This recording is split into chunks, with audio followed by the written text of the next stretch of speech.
we're live. Welcome to the Fandom Zone for another great episode of Late Night Talks. Tonight, it is me and Cybernetic kicking off the festivities. We'll have more of the bridge crew as they start to come in. Squirrel's got some nuts she's got to gather. PB is doing probably some crying because I heard that the Packers lost. And Stevie's been abducted by dingoes. So we shall see who pops in here. But Tommy is here. I thought it was just going to be us two with the stream playing in the background. Nah, man, it's never us two. People like these late night wacky shenanigans. They did that poll voting on us. So, hey, Tommy. Hey, Gary. Welcome, guys. We're just going to bullshit with you guys while we get some more people jumping into the stream here. We got some great topics tonight, some really good stuff. So really looking forward to it. And well, Cyber, you know how the algorithm works. Like, I just got my notification for my own stream right now. And that Star Wars girl is live. Interesting. I got two simultaneous announcements at once.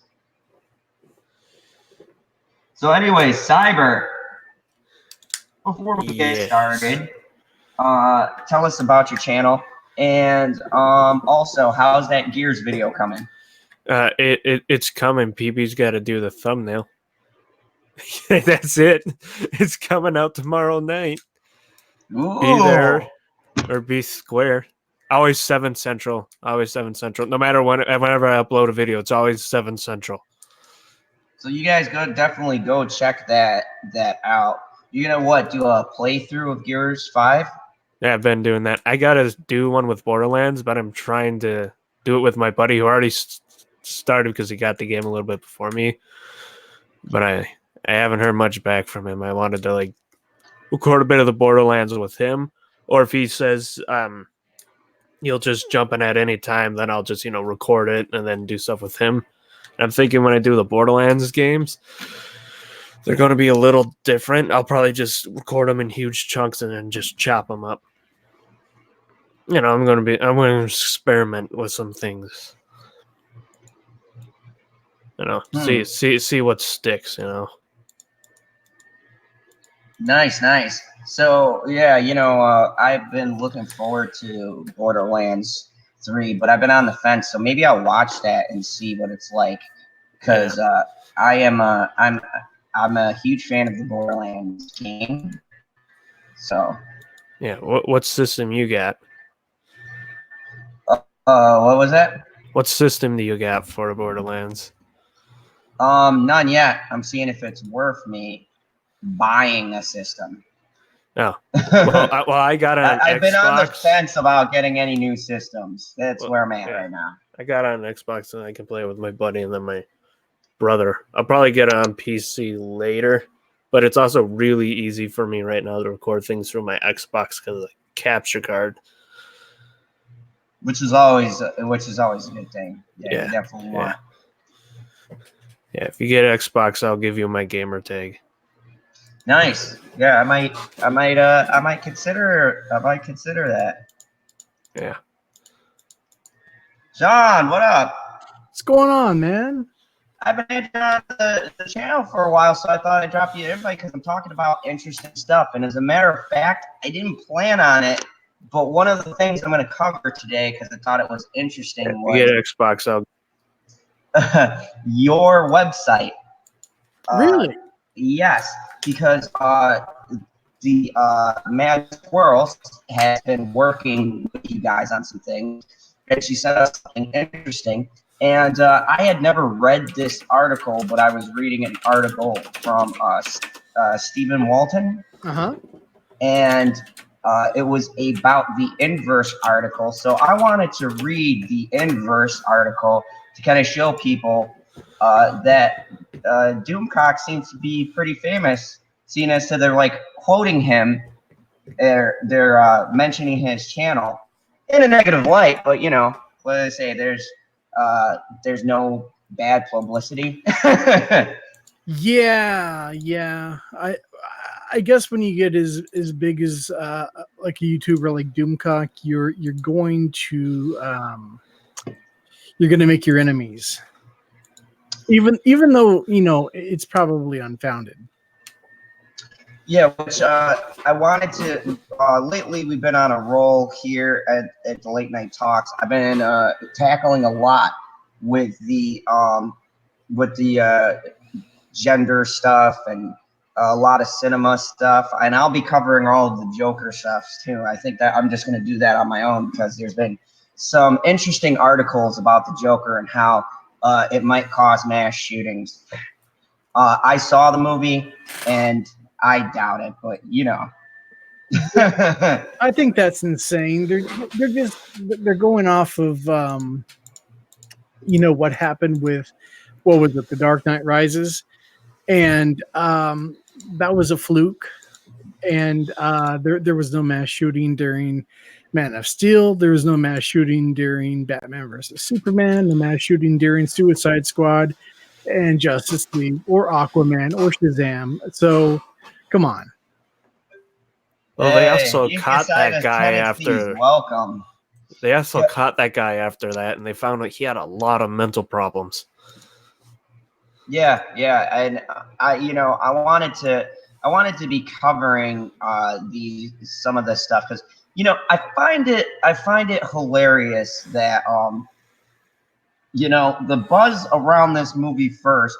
Before I even dive into my topics, actually, I've been a big proponent for defending this Joker movie. I got a chance to see it. I'm not going to spoil anything. If you want a little bit of a preview, you can go look at my review where it's non-spoiler and you can get an idea of the movie. But I can tell you this much.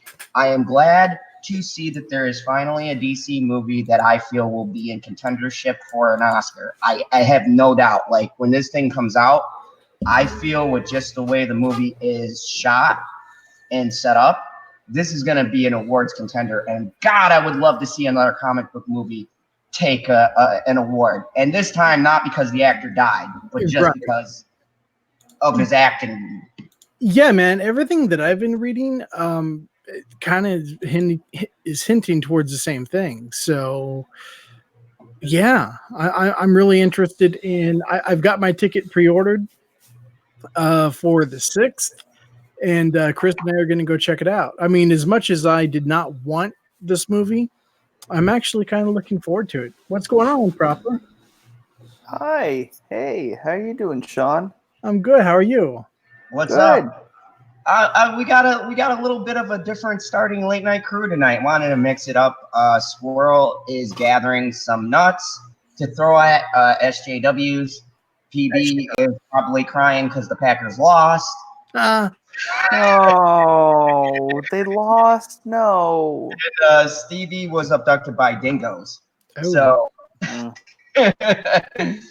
yeah, it's been a rough. It's a little So bit you of... included us for diversity. Hey, this is the all-white male stream.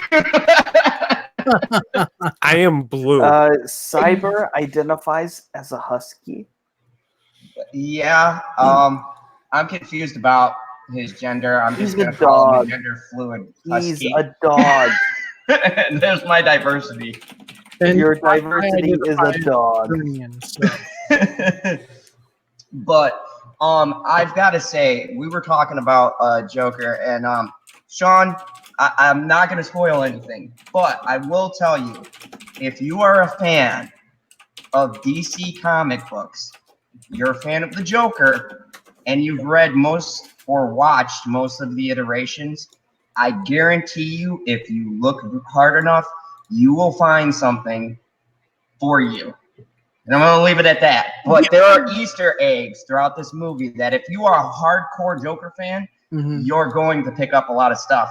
And if you're a movie person, you're going to like it too. Like, even if you just like cinema, there's callbacks to a lot of old movies that I don't even want to spoil because I want you guys to see if you can find the movies that they draw from for this film. But it's brilliant. Just absolutely brilliant. Well, I'm not like a super hardcore Joker fan. I like the Joker, but I am a hardcore DC fan. So, I'm pretty positive that I will be able to pick up on some of those Easter eggs because, I've noticed them in other DC movies. So, Oh, yeah, you'll probably pick up on some Easter eggs, and then there'll be other Easter eggs for even more hardcore fans. exactly. Pretty sure just I if you're a know regular Terrence is DC gonna fan, you'll just pick lose up his on mind. one. Oh yeah. Terrence will lose his absolute mind. PB's wondering why he didn't get a link, Zod. Good. No, he said good propaganda link. I think he Oh. said it in a sarcastic way. Give him that link. Oh, Give him he's that got link. a He link. needs It's the. in the chat. What are you talking? The link What is in the chat? bridge crew. There's no way you Oh. didn't get a link, you son of a bitch. I didn't get a link. No. Nah. PB, he just wants to stir some stuff, man. Yeah, PB's trolling. Yeah. Actually, I'm doing some promoting for Sean tonight. While I wait for the bridge crew to get in, and because I don't want to talk Star Wars without PB here, because you'll notice the chat's gonna start going crazy. And it'll be like, you son of a bitch, don't you start Star Wars without me. So Well, that's their fault for not coming in. we're gonna go to this website. In case you guys don't know, I can't believe I'm promoting someone here. I never shill for anything except for DC Universe, which you can get for a great low price. Hey, I shield for DC as well, so I was shilling for Lego last night.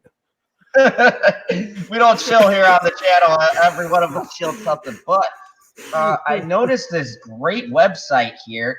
What is this? Maybe Sean, you could tell me what site this is that I'm looking at. this is chaoscentral.com with a K. It's been a project of Chris and I's or mine since we were teenagers. It has gone through very many different formats. It all started out as like kind of a skit type thing. We have cassette tapes still laying around from the original Chaos Central sessions. Oh God. And yeah, and so then when we got to YouTube, I had an idea before Chris was involved that I would like to start a site, and then it was originally just going to be SeanStackHouseReacts.com, which is coming also. But then Chris and I started talking and like, hey, let's do Chaos Central because there's geeks and gamers, but maybe not everybody wants to read what Geeks and Gamers has, or I mean, not to take away from their site because they have fantastic content, but maybe there are some other voices that people would like to hear. And so we have been working with a lot of great independent writers and creators. Mad Squirrel is one of them. She's recently joined us. And No Way Nophobic, he designed the website. He maintains the website. And every dollar that we earn from our Teesprings Chaos Central shirts goes to help give some money back to the people who are adding to this website. And so I'm just scrolling through the features here. As you can see, there's some great articles. This was brought to my attention because we were talking in the bridge crew, and I got actually this right here and the inverse article, which I'm going to read the inverse article because I like to read the enemies quotes and mock them. That's kind of my thing on my channel. But just when you guys get a chance, you can go on this site. And the thing that I was, as I started diving into this, Sean, and I was looking at the different stuff here, I like how this feels like back in the day when you would go on to go to a newspaper and you'd see like different writers and stuff and things like that. So you have Steven who writes, you have No Way who writes, Scorpio. I don't know who that is. We got he's a great writer. We got SMJ Smuggler Cantina. I mean, you got a couple of people here writing for you, which is really cool. And they got all these different articles, and it's not We've got just Mara about- Jade. Mara Jade is an amazing person to contribute. It's a fantastic site. And you know, I'm not so much a writer. I'm just behind the scenes, kind of. I'm an idea person. You know, people run things by Chris and I, and we're like, yeah, go with that, or maybe try this, or something like that. But we don't have an agenda. You know, for the most part, as long as it's not hate speech, we let people write about what they want to write about. And we have the Fandom Zone's Bridge Crew very own Mad Squirrel, who does a lot of hard work, I'm sure, because the squirrel is a genius when it comes to helping out with this kind of stuff. I actually did a Fandom Talks with Mara Jade to plug myself shamelessly. If you haven't checked that out, that's around episode 3. We had a great conversation. And I she's a sexy beast. So this Chaos Central also has like a Twitter or something. Yeah, Chaos Central has a Twitter. Yeah. It's got a Instagram, and eventually we might actually do a Chaos Central YouTube page. We just have to see how things go. Yeah, who's in charge of it? Of which part? Twitter. Twitter, I'm only asking because the Twitter page literally followed me to unfollow me. It was weird. Really? Yeah. That's weird. And I've got a great question from Geekicidal Tendencies. He asked, all amateur writers? Some of them have had like independent success, but none of them are like writers with like really big established corporations. But I mean, for the most part, we are the voice for the amateur. The writers for the average people who are fans. We very much intended on being kind of a sister site for geeks and gamers, and Jeremy even retweeted the link a while back, so that was pretty cool. But there's no competition. We don't want to compete with them because we're going to be covering very different things. So there's plenty of room out there for both of us. And this is the thing that I liked was that you guys are offering different content. And I bet you had no clue when you came on tonight I was going to bring this up. No. It was funny. I didn't know that I would, but I wanted to highlight it because our very own Mad Squirrel is also working on it. And I love promoting her stuff. But when I actually took a look at the website, I was like, wow, there's a lot of facets to it, and I like the feel of it. I come from old school New York, where you got a paper with a quarter from the machines, and you read the paper and you see the different editors. And I'm looking at your site, and I was getting very nostalgic. I'm like, wow, this is like really laid out, well put together. And even if I can get the people watching tonight, or people that drop in and now they have a chance to. Or they rewatch my stream, you guys should be getting some notice and some traffic, because I felt like the days of independence writers are dying. So it's good to see you guys putting this together. I appreciate you bringing it up, man. It's actually been doing pretty well as far as the viewership and the hits, and we've got the Google AdSense connected to it, so it's doing fairly well for being such a young website, and we're all really proud of it. So Yeah, I wanted to highlight that, and here in the fandom zone, I've been myself trying to reach out and also talk with different creators and things like that. My fandom talks have been doing pretty well. I've been trying to get other people out there. I think that it's important with what as a whole is trying to be established that we reach out and get more people. Not so much. I hate using like-minded, but different individuals who have the perspective of they're tired of being told what to like and not like, and get networking to where they can say their thoughts and opinions and they don't feel like they're going to be attacked. I think that that's great that we're branching out and finding different revenues. And I can see by the chat that other people are digging this idea. So I wanted to get that out there because unlike this next article that we're all about to listen to, it's great for me to be able to read articles that have some level-headed writing, and that's pretty just reporting things, not giving a political or personal spin. Yeah, well, now, I was just going to say we don't want to put any spin on it. We want to report things that are part of the fandom that we all enjoy, sort of like the old-fashioned newscasters used to do.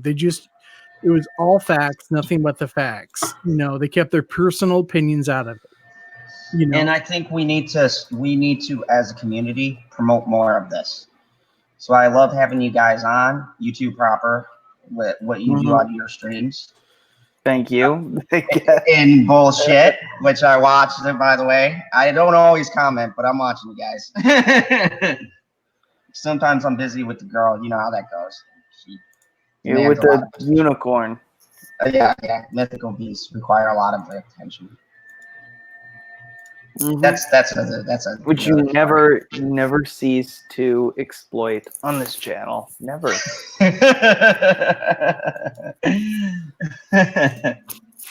So yeah, we would like that comment. Yeah, I think that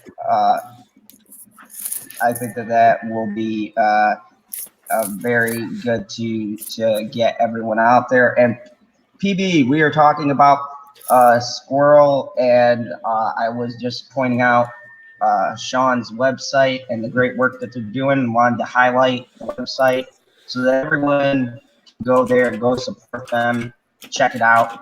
And if you like the articles and whatnot, let them know. Contact them. Let them know you like what they're doing and stuff like that. It's all about making sure, even on my videos or anything that you see, that you're letting us know we're making good content so we can continue to provide great content. So now let's go to some bullshit. Because all right. Always enjoy bullshit. Are you gonna pull up my stream or something? No. Really quick, Rod. Really quick. I don't want to sidetrack you or anything, but how about all of these biased articles about Rambo? Oh, I've covered for the past couple of days now my shilling. I get a special shilling, and it hurt my heart, but it was on Grace Randolph. Yeah. No. Proper was there. No. I did a lot of shit talking that night. Crushed my heart. No. I love Grace Randolph, but I don't know if somebody lined her pockets for that or what, but because usually she and I are on the same page for the most part. But there were so many reviews saying, "Oh, this is a MAGA film," and so this was the most apolitical Rambo movie there has ever been. I wanted to. You did a roundtable. I wanted to do my own roundtable, especially with these reviews that have come out. But yeah, to me, it was just a typical Rambo movie. But it's like anything like it these days. It's not playing well with critics because of the climate that we're in. This social media war that we're in. Anything like Rambo is not going to play well. No. And it's going to be interesting to see how the Joker lands because the critics I know have issues with the movie, but they're not saying it because they want it to win awards. So Well, it's you one of know, those weird ones where they're afraid to attack it. the Joker has one bad thing going against it already, and it's the fact that it's a DC film. And for some reason, it is cool to hate on DC films right now. Yeah, so it's going to be interesting to see when they kibosh that with this. But I'm going to get to this article that I actually got from one of your writers, Stephen, covering this. And it was a piece made by Inverse Magazine. Now, Inverse is such a hack job site. I mean, I haven't seen them write a straight article since God, the early 2000s. They used to be dependable for news. But we're just going to go down here because there's some interesting things. And they bring up a YouTuber in here. And even if you don't like this YouTuber, it is clear character assassination. So let's just see what Inverse has to say. And of course, it's on their golden horse, the beloved, the Jesus of this millennia, Brie Larson. Huh. Bitch. Yeah. Why that Captain Marvel 2 Brie Larson rumors is offensive baloney. So it's rumors about Brie Larson. Let's see what kind of rumors we got going on now. Not that we need to create any. Fake news. This is fake news. Yep. You already know when they make a No. This is bullshit. This is bullshit. They apparently there's a nasty rumor about Brie Larson and the future of Captain Marvel in the Marvel Cinematic Universe beginning to circulate over the weekend, claiming Disney has lost confidence in the actress and Captain Marvel 2 is in jeopardy. Now, I'd just like to say that right there, starting off with, is bullshit because they already greenlit the sequel. It's happening. It's going to have Brie Larson in it. Oh, just because it's greenlit doesn't mean that it's not, like Trouble in Paradise. Because from what I read, the original plan was to have Spider-Man kind of be her partner throughout the like a couple of movies to make her more likable to the audiences. And now that Spider-Man is gone, they're kind of scrambling to figure out how to do this. Yeah, According to who? Yeah, but I'd like to say Kevin. According to an article that you read. No, I forget the name of it, but no, I read that. I probably read that same article too. I don't believe it. I don't believe it because Captain Marvel made over $1 billion. There's going to be there's going to be a Captain Marvel 2. It only made $1 billion because of where it was wedged. The next film is not going to make $1 billion. Yeah, well, we're gonna have to see when the next film. Let's let that studio make that decision. Well, the studio is not going to make the decision. It's the audience that makes the decision. Well, I mean, you know what? The audience already made their decision with $1 billion fucking dollars. So. Because it was between Infinity War and Endgame. So if they that's not gonna matter. They did that strategically on purpose. I know. They can make another one. So the next one is probably gonna be in like the. Well, then we'll see it when Captain Marvel 2 comes out. We'll see it. I won't be seeing it. Well, no, we'll see how the results are. Yeah, we're going to see the buzz, but I can't tell you for some strange reason. I'm going to say this as someone who works in the theater. For some strange reason, people like that movie. Normal moviegoers actually like the film. I legitimately had people who weren't on either side just go to see movies, and some people liked it. They liked Brie Larson for some ungodly known reason.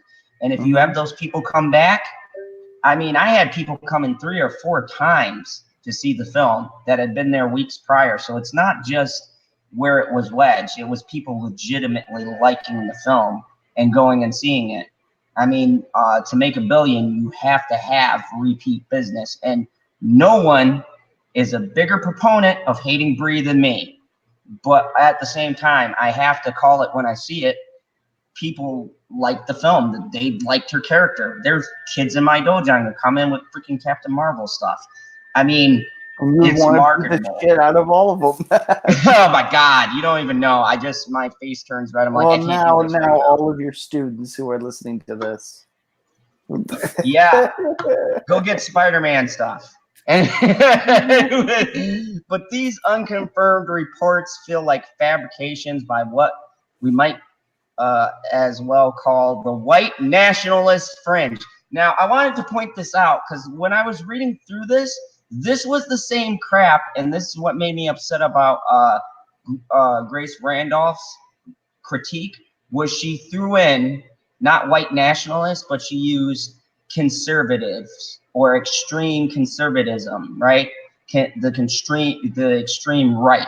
So they're saying white nationalists are really media inclined, and they're going and they're taking to the internet and they're voicing their opinion. On Saturday, September 21st, we got this covered, wrote about a Cosmic Book News article reporting that Disney has lost confidence in Brie Larson as Carol Danvers, aka Captain Marvel, and that somehow the Disney-Sony split over Spider-Man has exacerbated the situation. While it's true that Captain Marvel 2 does not have a firm place in the MCU timeline yet, there's no reason to assume it won't be included as part of Phase 5. And as a matter of fact, if I'm not mistaken, I have to go back, they did have Captain Marvel 2 in their Phase 5 lineup.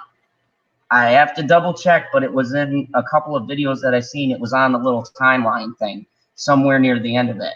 So as Kevin stated back at San Diego Comic-Con, this exciting, controversial piece of entertainment industry news probably makes a lot of Disney Marvel critics very happy, particularly the ones who review bombed Captain Marvel, of course, yeah, because it was such a great movie with, what is that? Eloquent analysis? Okay. Like the one person who referred to it as SJW, latent white male hating worthless POS movie. And that was before the movie even came out. No, not true. Not true at all. I hate when they bring that up. Review bombing. But before simply turning these rumors into content, we should be investigating where they come from. When we do, it becomes clear that this story was fabricated by someone looking to influence public opinion rather than report on something that's remotely true.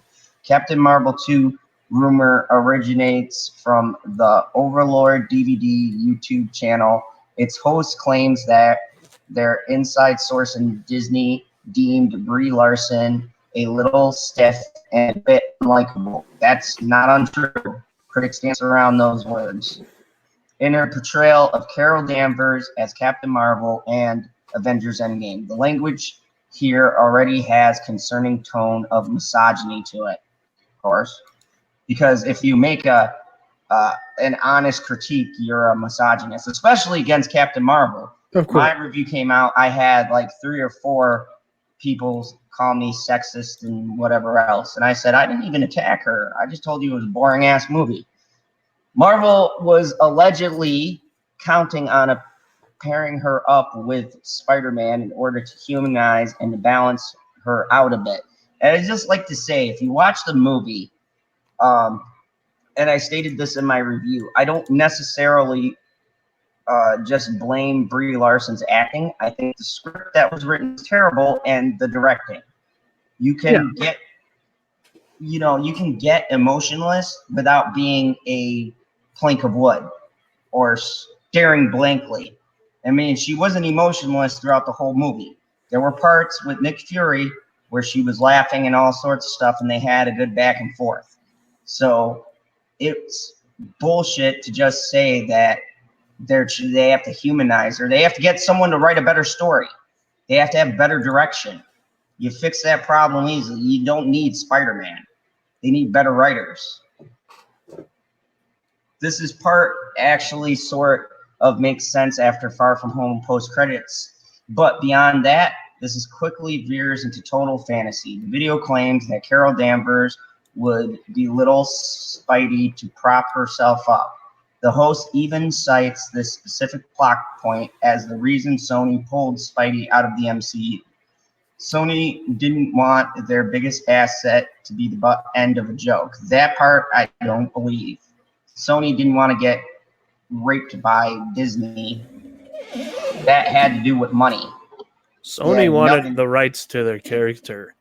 Yeah, they wanted to put Spider-Man in other franchises with the success of Venom and Into the Spider-Verse. They want to bring Spider-Man back so they can do like the Sinister Six and stuff. That's in some articles I'll tackle later. But why should anyone trust this rumor? They shouldn't at all. The major scoop from the inside source feels like pure BS, and Overlord DVD's channel is just like the Marvel version of Mike Zero. Wow. Oh, come on. Mike Zero lives in the future. That's how he's got his great Star Wars stuff. He knows stuff, man. God, they blasted like 2 people in one article. That's hilarious. Zero regularly posts YouTube videos about fake rumors and leaks related to Star Wars movies just to rack up views from unsuspecting fans. And I like to point out that these guys are saying that these people do this, but yet they make clickbait shit like this. Because their title says why that Captain Marvel 2 Brie Larson rumor is offensive baloney. Okay? But they're using the Captain Marvel 2 to get their clicks. So you're thinking this is something about Captain Marvel 2 and this is just about rumors. So typical. You know, hot calling the kettle black. Let Proper back in.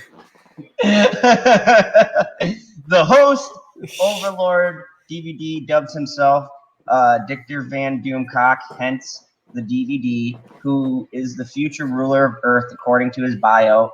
DVD is a supervillain and pop culture critic and wears a Dr. Doom knockoff helmet, speaks like he's doing a bad Darth Vader impression, and wears robes that look like he brought them from a Time Lord 50 years ago. Overlord's co-host, a small plush doll, Cthulhu, with an even more annoying voice. Cthulhu. With an even more annoying voice. The entire thing looks like a dumpster fire. And before you continue, please let Proper back in. He's been asking so nicely. And by nicely, I mean he's yelling at you. Asshole. Thank you. So, you know, this is interesting. Thank because you, Zod. they're sitting here and they are just viciously attacking, as these sites do. And you know, if this was such a dumpster fire, then why does he have so many subscribers? Is my question. I would like to know what their subscriber count is. There's a grain of truth to every rumor. So I don't know. I mean, I don't think Captain Marvel 2 or anything in the future of the MCU is on solid footing at this point. You know, that could change. You know, I hope I'm wrong, because I would love to see the MCU to continue to thrive. But if they seriously want Brie Larson to be the face of the MCU to replace a charismatic person like Robert Downey Jr. with what we've gotten from her so far, then they are going to have a problem. Yeah. Mm-hmm. Yeah. I'm not saying that she can't do it. I'm just saying she's going to have to shut her mouth, and she's going to have to play by the... I'm saying she can't do it. You're saying she can't do it? Yeah, based on what you just said. She's have to keep her mouth shut. She's gonna have to not be so much of an SJW. No, she's gonna be her. Well, okay. Yeah. I was just gonna say, you know, she'd have to kind of toe the company line, and the company line is SJW. Well, it is, but the bottom line is dollars. So if And SJW, it's been working out for them. well, Marvel hasn't really been SJW except, I mean, even Captain Marvel wasn't really SJW like they said it was. It was just a really poor Marvel film. There were SJW elements in Endgame, just a few, so you could see where they're going. Really? What? Aside from the women shot, Well, no, just like when Thor gave Valkyrie, the kingdom and stuff. Thor wouldn't do that, and there were subtle little things on, and the woman shot not so much because that sets up its own comic history. That happened in the comic book. So, but there wasn't much. It was just very minute detail things. But moving forward, I don't know. We'll see. Especially since Spider-Man's out. Yeah. indeed. Yeah. Well, indeed, with the like since Spider-Man is out, but I mean, it's gonna be what it's gonna be. Well, the reason I mentioned that is because I truly think they were trying to make Spider-Man. The next phase of the MCU. Yeah, I really. It would only make sense because it's his. I mean, what's the first thing? The first thing that you think of when you think of Marvel is Spider-Man. Exactly. It wasn't. I almost made a video about this several months ago, saying why Spider-Man should be the new face of the MCU and not Brie Larson. And thank goodness, I mean Captain Marvel, but you see how that worked out, and I'm glad I didn't waste my time on that because it's not going to happen now. I mean, but here's the thing, though. I don't think that Spider-Man was ever going to be the replacement for Tony Stark. I think he was. And I'll tell you why. Because there were elements like they were hidden towards it, but I saw a lot of things where they were also propping up Captain Marvel. And I think that what they were going to do is maybe have Spider-Man kind of dip into that and then be like, oh, I can't do this. I'm just a local, friendly neighborhood spider. And then have,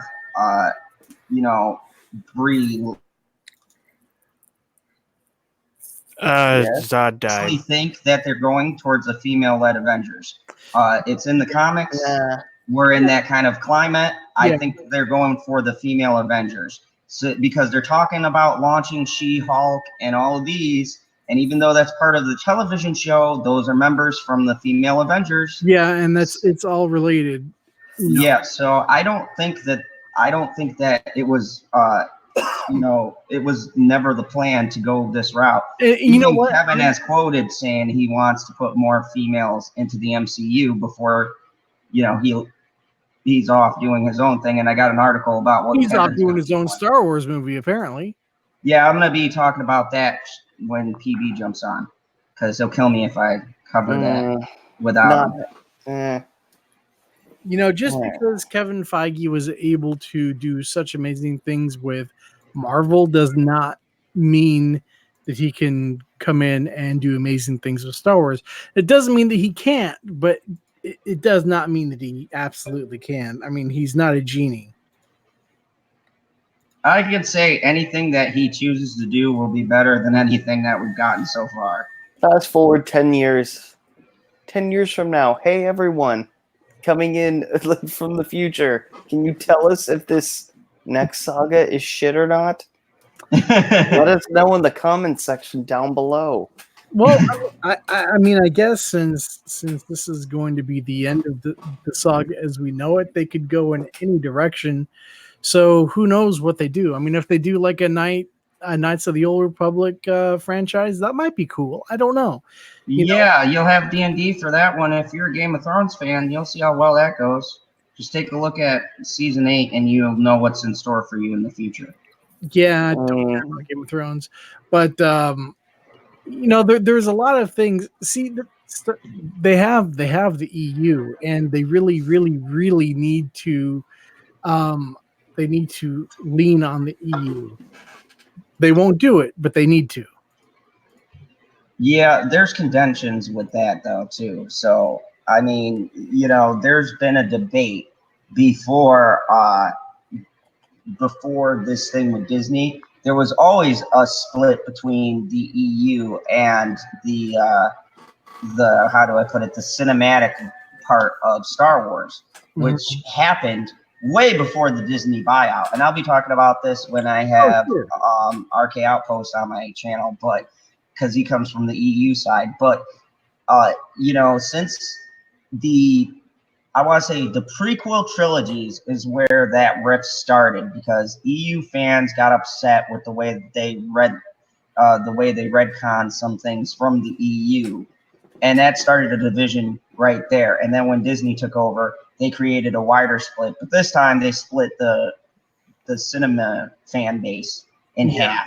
Yeah. So you have a three-front battle, and my thinking is the EU fans and the original trilogy fans need to get together and call Disney out on their bullshit, because right now there's still arguments within the fandom about continuity and things like that.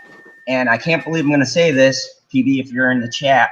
I agree with PB that if you have a book that doesn't necessarily make it gospel, okay, if you're dealing with two different universes, okay, you're dealing with movie and you're dealing with book, it's just like comic book fans. If you're watching the movie, they're not going to adapt everything. It's not possible to do, even in a 2-hour movie. You can't put everything in, but you can put enough in to try to satisfy both. And that's the problem. I've met a lot of people on the EU side that are very how do I put it? They're very snobbish in the way that they handle the translation from book to movie. And it's like, you know what? Not everyone read the book, and it's okay to deviate off of it. You've got to tailor it to your general audience. Movies are not the same. I've been watching movies you since got I was snobbish people too with comics, especially when the Marvel movies started kicking off, and the DC movies. You'll always get people like that. I'm not talking about the DCEU. I'm talking about like Marvel, DCEU, any of those. There's always people who are going to have a problem. But here's the thing that Marvel and DC have over the Star Wars section, is that even though you'll have people who are divided between the content from the comic books to the movies, we can all agree when a movie's good or bad, except for DC fans. They're really down on their movies. But I mean, we can all agree when a movie's good and come together. Star Wars has a very bad problem because the base is cut into three. You got the new Star Wars fans who don't give a shit about any of the old canon and think these movies are the greatest things since sliced bread.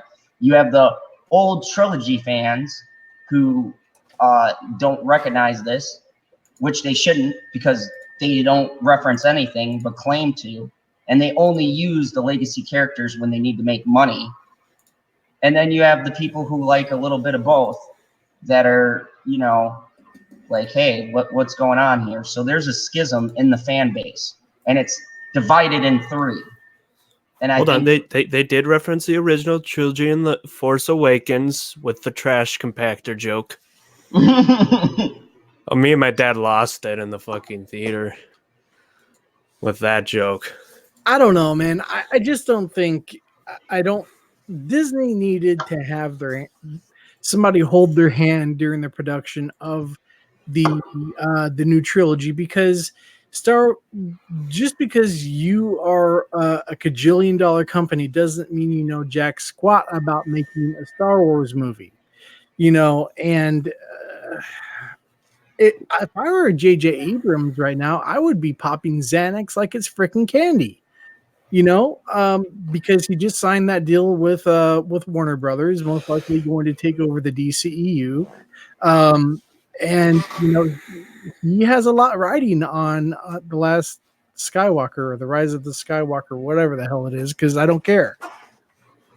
Look, I think JJ though is gonna be fine no matter where he lands. The man has been critiqued about a lot of different things and has come out better than he's gone in. I mean, you had people who were split in the Star Trek fandom. Okay, I'm a Star Trek fan, and I get shit thrown at me all the time because I like the J.J. Abrams Star Trek, and a lot of fans will tell you that's not like the original. Blah blah blah blah blah blah blah. And I'm like, well, I liked his reimagining of the Star Trek. I think it did create its own problems, but I think that STD and those other ones, those guys made worse calls than JJ did. I think JJ kept it the closest to what Star Trek was, as opposed to anyone else who preceded those movies.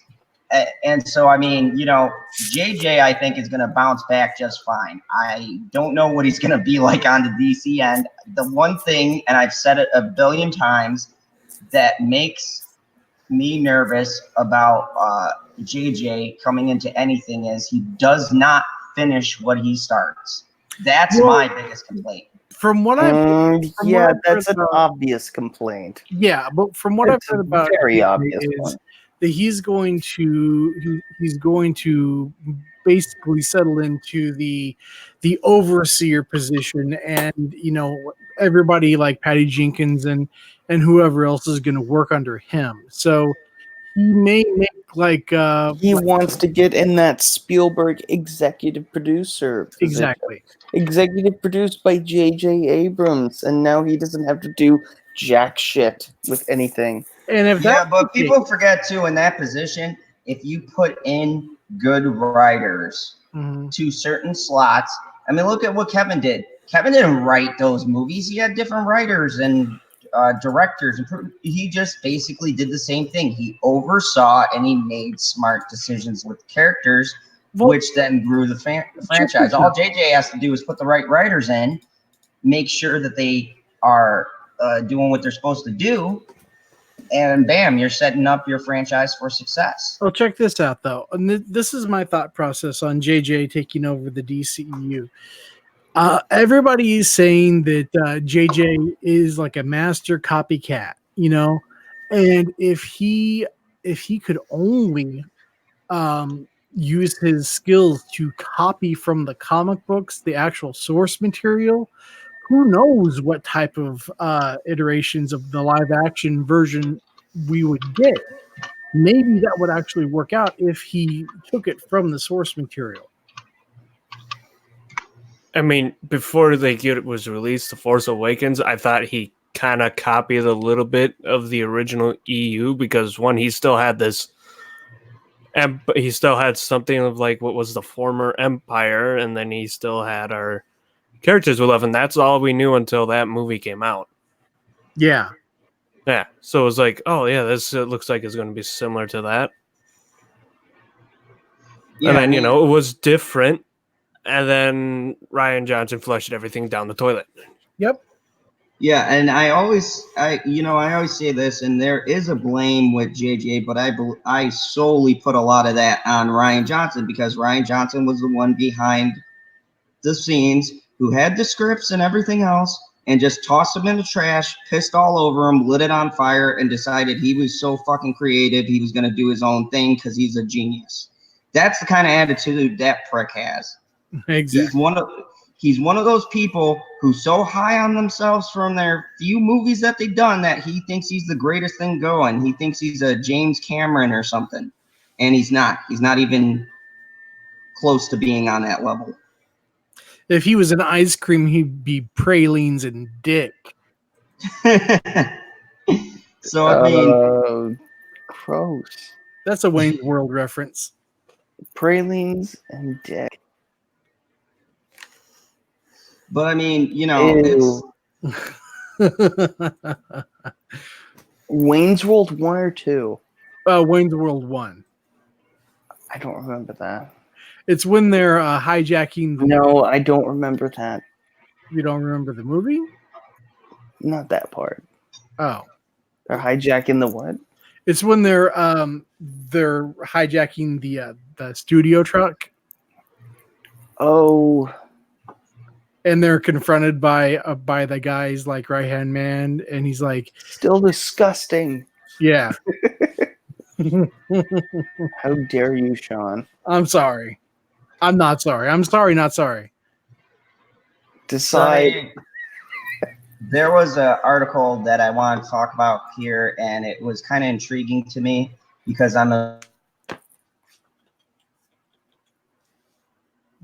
You're a what? I'm a big fan of this character, and apparently the one thing I was looking forward to from fucking Hulu, and once again, I'm calling it the year of disappointment. Marvel's Ghost Rider live action series not going forward. There were two big announcements that I was excited about. They were going to make the Ghost Rider into a series, which I always thought would work better on a series. And then when He's dead again. damn it, Zod, get better equipment. Yeah. So how are you guys doing? Well, we're doing great. How are you? I'm all right. Oh, he's still scrolling. He still thinks I can hear him. He's still scrolling. He's still scrolling. He's still scrolling. People think you can still hear us. All right, Zod, say something. You cut out. Say something, dude. Yeah, you gotta start all over again. Say something. Oh, you guys can't hear me? Hurry the fuck! Hurry the fuck up! Say something. Something? There we go. Hey. Fandom Zone Tech. Mm-hmm. So, this has saddened me. Hulu has opted not to proceed with Marvel Ghost Rider. Its planned live-action series starring Gabriel Luna. I have learned. Yes, I know. I probably didn't say the name right. That's what you get. That's how I deal with it. Zoom it in a little bit more. Perfect. Your complete guide to the plots and the straight-to-series orders. Hulu in May picked up 2 live-action series from Disney's sibling Marvel Television, Ghost Rider and Hailstorm, to premiere in 2020. Marvel's Hailstorm is on track. Yay. Of course, the female one gets greenlit. I hear Hulu and the Ghost Rider team had reached a creative impasse, which could not be resolved, leading to the streamer's decision not to move forward with the series. So this is interesting because they said creative impasse. So I'm wondering if they wanted to dramatically change the character, and the writer said, forget that. So You mean like they did in Agents of S.H.I.E.L.D.? yeah, but that wasn't a change. That's actually a version Drove of a car, man.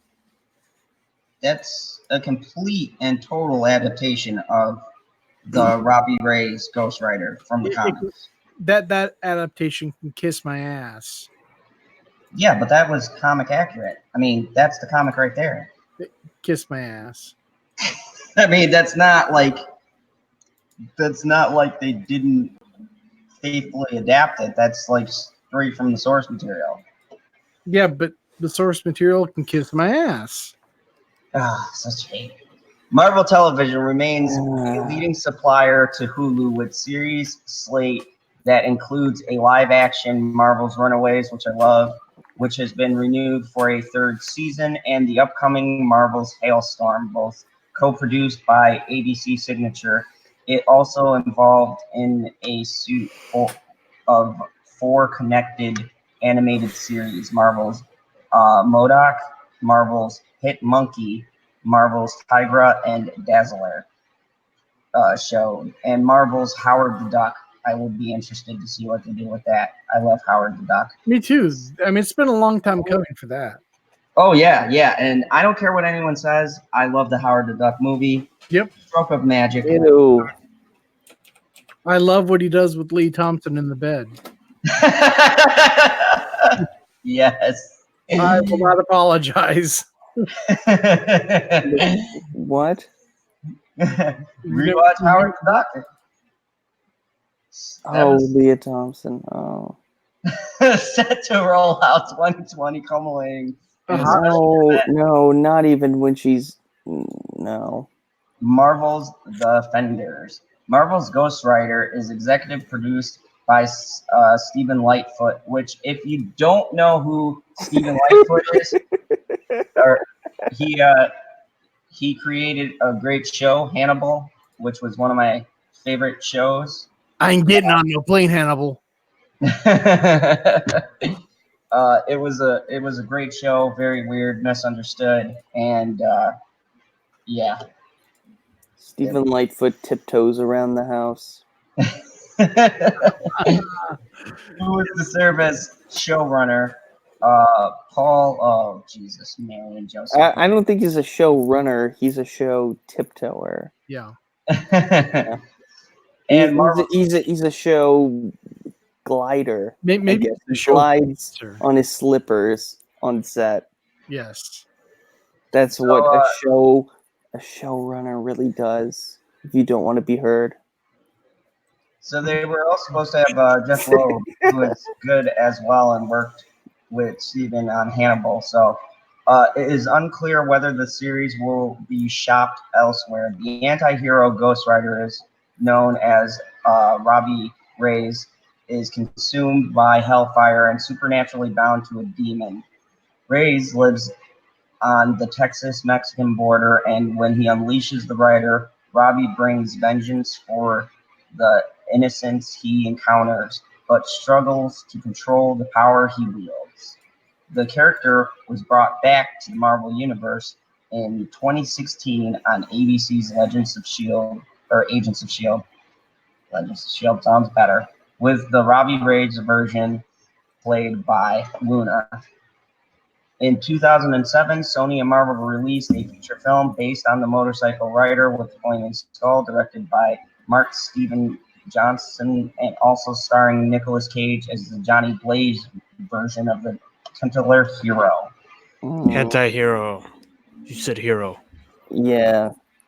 I liked the Also- first one, but the second one was garbage.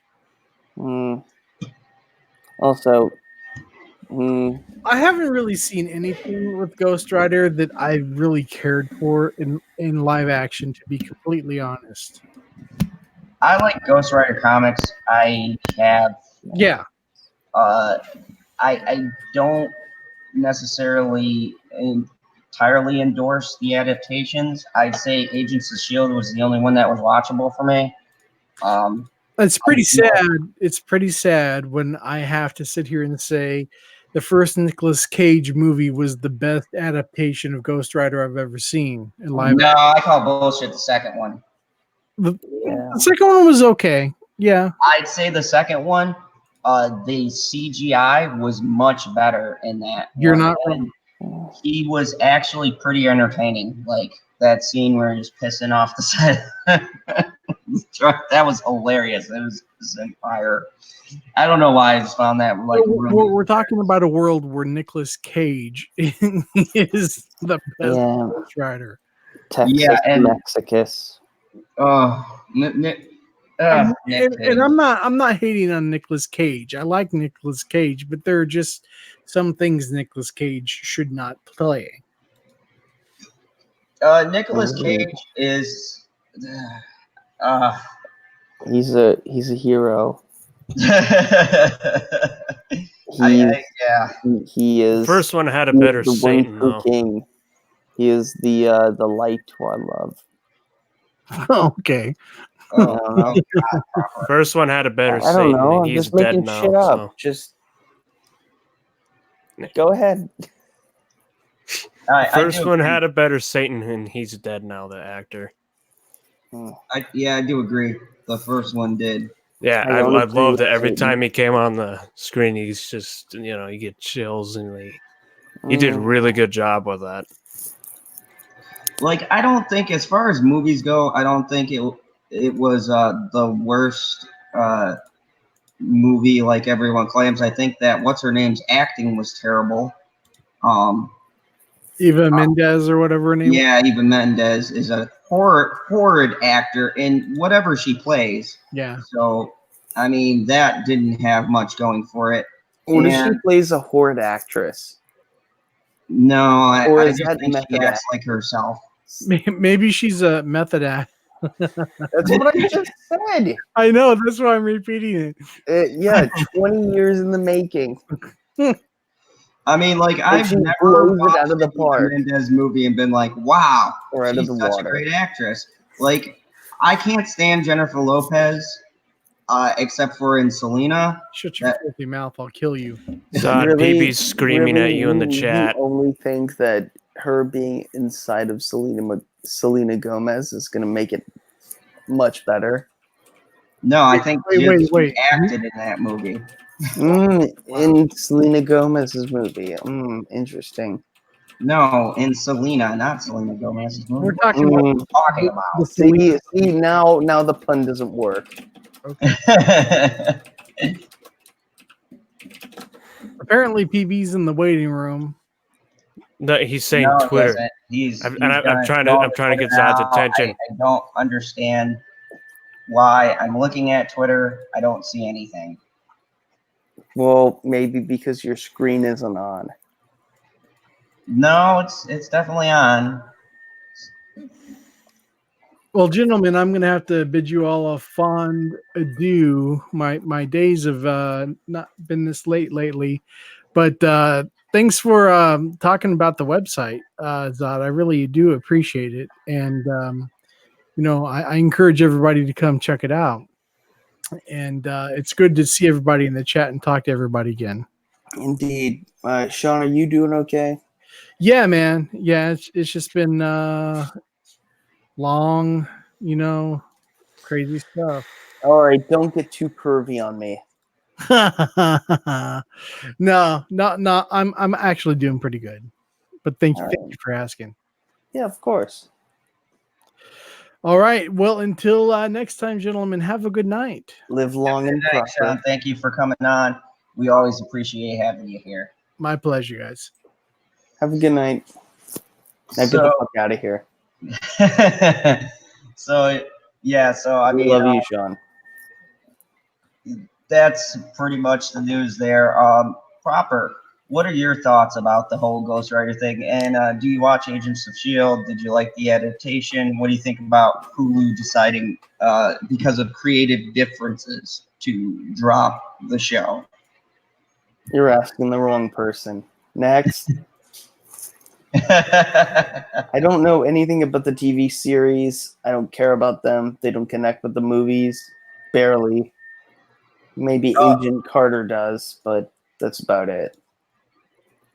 Okay, so we're gonna switch over to the Spider-Man side. How do you feel about Spider-Man? Proper Jeremy's dying, guys. No, I just wrong pipe. Anyways. Yes. So Spider-Man, how do you feel about Spider-Man? He's cool. All right, so then we've got I was really disappointed with it doesn't seem like there's going to be a lack of a satisfying ending to Tom Holland's character if we find it within solely Sony, with no reference to the other MCU films. It'll seem like it's connected, obviously, but it's going to be very disconnected. True. It'll forever be its own thing. And any sort of message that was in Spider-Man Far From Home is now gone. And it's not like that movie was really worth it anyways. It was a piece of garbage. Endgame was Endgame. That should have ended it. Spider-Man Far From Home was like the epilogue nobody wanted, nobody needed, and any villain that was in it, Mysterio, I'm looking at you. You were a pussy. Like, you sucked compared to what we got Thanos. You can suck Thanos' dick. Like, that was weak. No. There was no like True, I like post. Jake Gyllenhaal There was as no well. post Thanos threat. Like there was no nothing. No, it was just dealing with it and having a subpar, like unimportant, boring, run of the mill super villain, whatever. You defeated Thanos. It was done. I think that It the was movie over. served more as a wrap up than it did its own thing. It didn't even do well as a wrap up.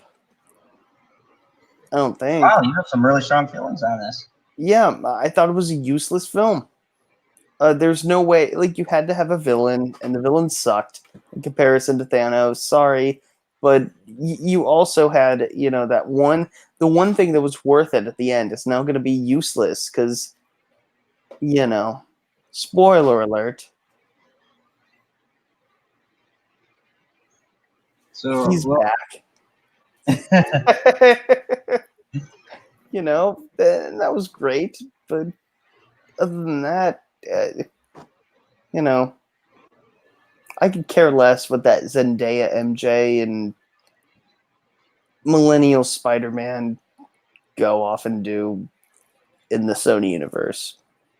Because I feel like they had something more to say in the MCU.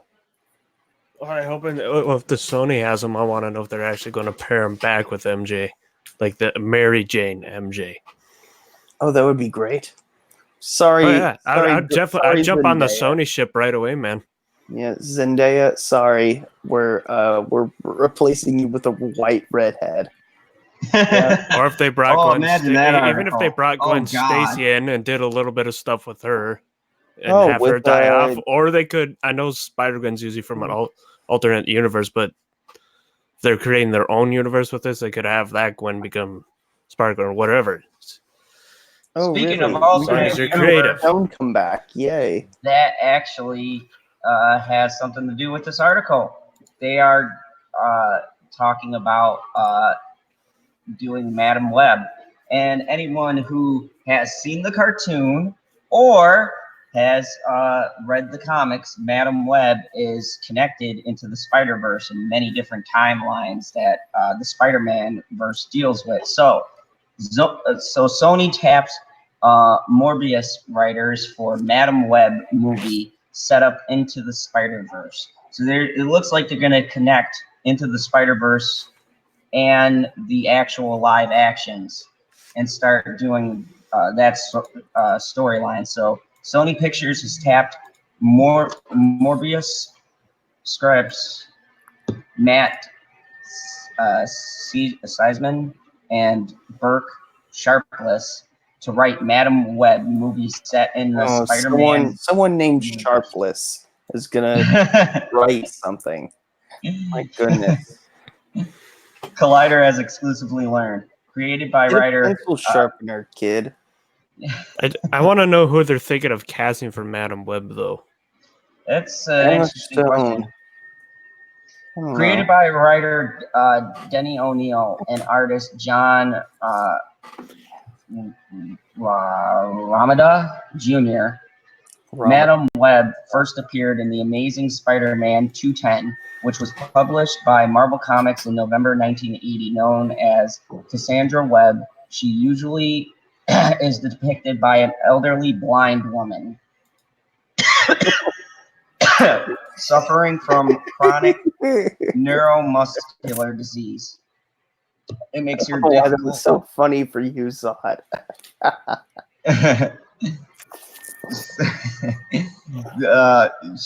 That makes it difficult for her to move, breathe, and as such, she is connected to life support system that looks like a spider web.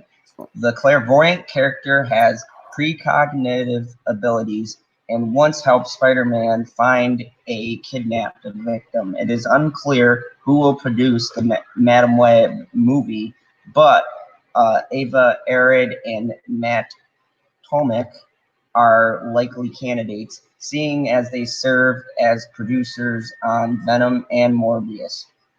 Sony executive,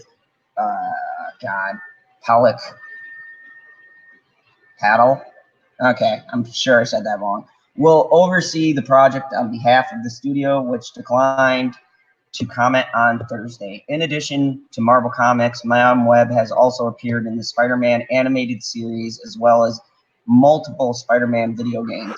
I'm not familiar with this character in the comics, but one Marvel expert likened her to the Oracle in the Matrix movies and explains that she holds the key to shared multiverse.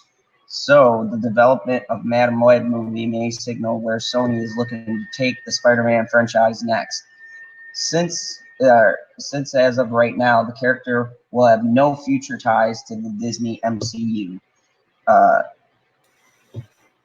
Sharpless wrote the upcoming Sony movie Morbius, which will star Jared Leto as the Tantler vampire. Leto. I know, Leto. As the Tantler vampire. No, you don't. Alito deck. Alito is spelled Marvel Comics. Lido. Lido. Oh my God! Jared Co-star Leto in is the Leto. I'm only doing the job that PB would do if he wasn't taking so damn long to get in here. I know. Co-star in a film which Sony Jared Leto deck releases in July 31st, 2020. The duo's early writing credits include Dracula Untold, The Last Witch Hunter, and Gods of Egypt. Oh God, that gives me no confidence. Jesus, those were terrible movies. And they also received story credit on the most recent Power Rangers movie. They're also driving creative forces behind Netflix reboot to Lost in Space. that really bothered me too. That whole Yeah, so I was excited about this till I read their writing credits. That's very sketchy. Like Lost in Space I missed is out okay. because I went to freaking get water. Lost in Space is okay. Dracula Untold, I liked. A lot of people didn't. Gods of Egypt was absolutely horrendous. Wait, was God of Egypt like that? The one with the guy in the freaking wings and shit, and he was missing his eyes? It had Gerard Butler in it. Oh yeah, that was terrible. Oh, that movie was horrible. Oh, the visuals looked good when they were advertising it, and you watch it, it's like, holy crap, that's terrible. Yeah, it was one of those movies that baited you with all CGI, and it was terrible on every level. So I mean, but I love Jared Leto, God, you people, and I think that the Morbius movie could be good depending on A, what the rating is going to be, and B, what the story looks like. So for anyone who's never seen Spider-Man the Animated Series, Morbius is like the vampire character, and he draws blood from his victims because he needs it to stay alive. More specifically, he needs this stuff that's in the plasma, and he gets blood by like sticking his claws into people's throats. I didn't think that's how vampires, survived freaking drinking blood. No, it was a more scientific explanation. I just can't remember the whole thing because 90s, and I was smoking lots of weed back then, especially watching Spider-Man. So don't really remember very much from then. Yeah. Also, I messed up on the thing I said earlier. Actually, over Redhead MJ, I actually want them to bring in a Black Cat and have her and Spider-Man do a romance thing. Oh, yeah. Because it hasn't fucking happened yet, and I want it. It needs to. In the movies, it hasn't happened. I can get her to romance Spider-Man, man. Hello there. Hi. How are you? I think Zod's dying again. I'm just waking up. Went to the Hello store. there. Hello. I said hello there, and then I was like, why isn't anyone responded? I'm responding. You didn't yell it loud enough. Did I not? Oh. So, Stig, we just got done with, they're doing a Madam Web movie for Spider-Man, and I think they're going into the Spider-Verse route. And so, what do you think about them doing a Madam Web movie? And have you ever seen the Spider-Man cartoons where they reference the character? It was an older lady, wasn't it? Yeah, she's blind and has. Yeah, I vaguely remember her. Cool villain, but I don't know. Like Husky said, I would have liked to have seen Spider-Man and Black Cats, but can't have with the way that it's going with Sony, I mean, their future is looking pretty bright. So there's nothing to say that they won't be bringing those characters, into the Spider-Verse, so to speak. I don't know. Well, I don't understand why they just can't do it by the book. Yeah, I mean, they've proved they can really do any type of movie, and, people are liking them. They don't have to do their own version of it every time. They can take like a little comic book story and make a movie out of it. Fans would love that, I think. Yeah, I agree. I definitely agree. It would be fun, actually, to see a Spider-Man movie set in the 80s. They could do that, too, because they got Spider-Man Noir. Never heard of it. Yeah, he's in the... Noir wouldn't work in the 80s, though. He's supposed to be in, like, the 60s. Yeah, you can modernize it, jazz it up a bit. I don't know. No, keep him in the 60s. I mean, but his Spider-Man was, like, he was in an all black, and he had more, like, he used stuff of the time, so he's not as technologically advanced as the other Spider-Man. But interesting enough, he's much better in hand-to-hand combat and stealth. Yeah. I guess they have to... And get Nick Cage to play him. Oh, wait, they already did that as the Spider-Verse. Yeah, just make him live action. Yeah, just do a live action. I actually just liked his voice. It really, really fit the character. I guess they have to find a blind actress, though, for Madam Web. Otherwise, it's going to be SJW. Like, just blind yourself, just put, like, bleach or something in your eyes. Oh, yeah, now you can be Madam Web. Yeah. No, that's commitment to a role. I want to see an actor or an actress actually take it that far. Be like, I blinded myself for this role. I lived the life of a blind person. Just be terrible. That'd be terrible. Okay, speaking of blind, I got some terrible stories. So I have a friend of mine from New York, and this is the not so funny part of the story, but he's a diabetic.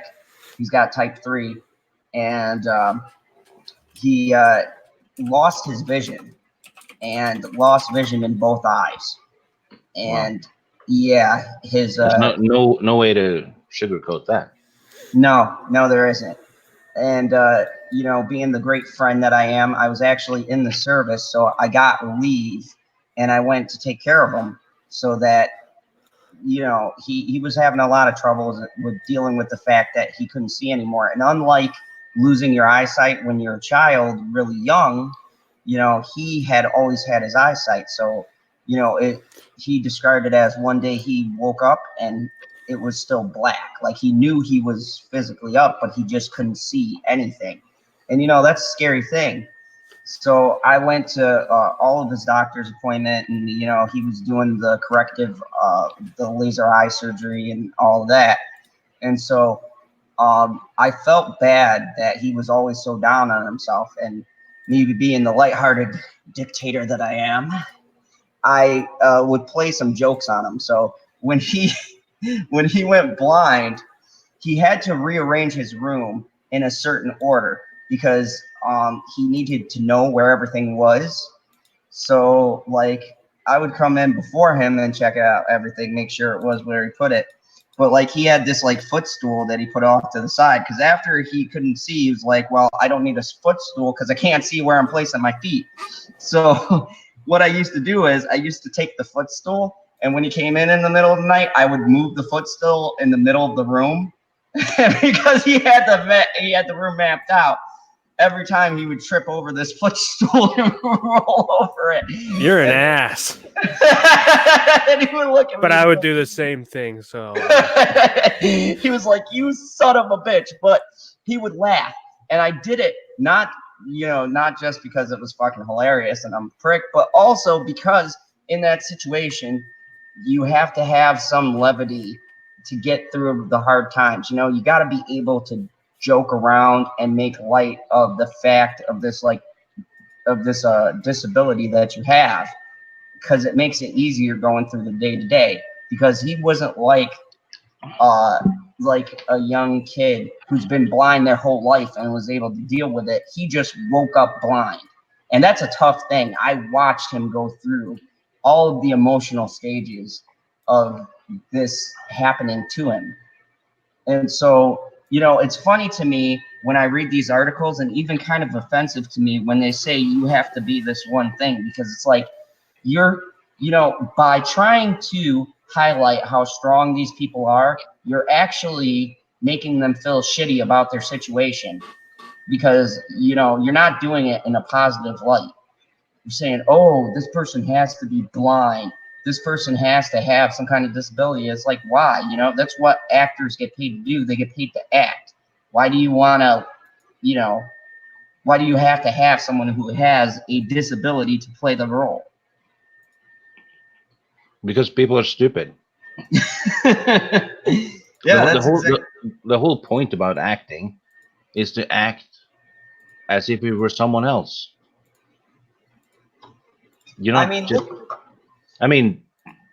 SJWs seem to think you're supposed to put on a costume and be yourself. That's not how acting works. Christian Bale wasn't really Batman. childhood ruined. That's good. And it's just like, so many people attacked that movie with Kevin Hart and Bryan Cranston, The Upside. And it was a phenomenal movie, but they said, oh my God, Bryan Cranston is pretending to be in a wheelchair. How offensive. I go, I certainly hope so. He's a fucking actor. He pretended to be a meth dealer. Do you think he really dealt meth? Probably. I mean, some days I consider it. Never mind. Anyways, Well, if he did sell meth, that would make him a method actor, wouldn't it? I mean, Proper, how do you feel about this? People feeling like actors have to actually be the character they portray.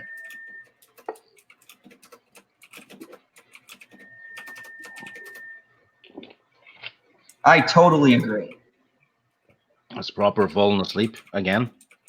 Probably. I know how to wake him up. Oh no, we're not going down that. Dark rabbit hole. I want to go back there. I wonder if he's still mad at me for waking him up. I don't know if he is mad at me though. For those of you who don't know, when we were off stream, we figured he was asleep. So we wanted to get him up. So I played Take On Me Shitty Flute Ear Rape. Works every time. Yeah, it was the most horrendous version of Take On Me I've ever heard in my life. Yeah, it works. That was a bad take. It works every time, though. It works every time. That's why I do it. Welcome, Ancient One. Good to see you. But yeah, I mean, so this Madam Web could be a good idea. It depends, how they execute it. But Sony's been doing a lot better. I mean, Stig, have you seen any of the new Sony Spider-Mans? Or Senate has a super chat. Venom, any of those. Senate has a super chat. Let's see. The Senate super chat. I've been listening from the fucking beginning, and Zod, I gotta let you know, you're the way you read is giving me a brain aneurysm. Thank you, Senate. Come on, baby, get on here. I'm getting. Come on. We can't be the only ones insulting Zod. You got to come on here and yell at him every time he freaking screws up. Please. I can't do it alone. So yeah, I've been waiting for this one article for PB to get in here.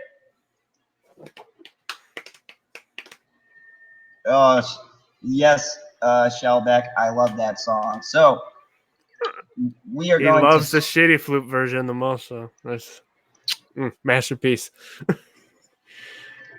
we're going to go to something that is also a masterpiece. And I just found this out. Samuel L. Jackson could soon be your new Alexa voice assistant. This is one of the greatest announcements I've heard in a very long time. Oh yeah. It needs two versions of a basic one where it's just his voice, and then the unfiltered one where he just cusses, swears at you, and insults you. Because I need that. I need He'd be that. like, motherfucker, right turn. Shellback wants an invite. Shellback wants an invite. Yeah, he said it in the chat. All right, well, let me finish my articles here because I still got another article to get through, and I'm still waiting for PB and Mad Squirrel. Proper, are you still with us? No, he's not. Kick him out. I said that last time too. Scream for help if you can hear us. That was creepy. I had to figure out how to do that while breathing out, though. I can only do it breathing in. I want to do it breathing out, too. The all-new features coming to Alexa, including a new voice, frustration mode, and Samuel L. Jackson. Frustration mode. Sorry. Allergic to Samuel Jackson, it seems. I know you're just allergic to the way Zod reads. Oh, you sons of a bitches. Amazon just announced some big changes coming to Alexa. A new, more neutral-sounding voice support for stimulus. You said neutral. It says natural. Natural, yes. Begal requests a new frustration mode. Celebrity guest voices, including none other than Samuel L. Jackson and more. New voices. So, none other than Samuel L. Jackson. And then they say, and more. Wording. That's funny. Yep. Because they say none other than Samuel L. Jackson and more. So the new voice is based on neutral text-to-speech software. Neural. God damn it. It's 1:30 in the morning. You can't fault me for reading articles at 1 o'clock in the morning or 2 o'clock in the morning, okay? I have drank an uncopious amount of Monster. I didn't drink shit. I'm way more wide awake than you. You fucking cheating. You monster fucker. I'm here just because I'm up. Next time, Zod, I'm reading the articles. Text-to-speech software that relies on deep learning techniques to make Alexa's voice or Alexa sound more like a real human being. The same approach that Apple took with Siri's new voice earlier this year on iOS 13. The neural text-to-speech mode. So it's got to work when you say, "Hey, motherfucker." And then it responds to you with the insult. If it's Sam Jackson, it's got to take all the. There's got to be. You got to program it to recognize stuff you say. All right. Yep. I just want this to go full. They got to go full Sam Jackson memes on this. Okay. If they don't, they're just missing out.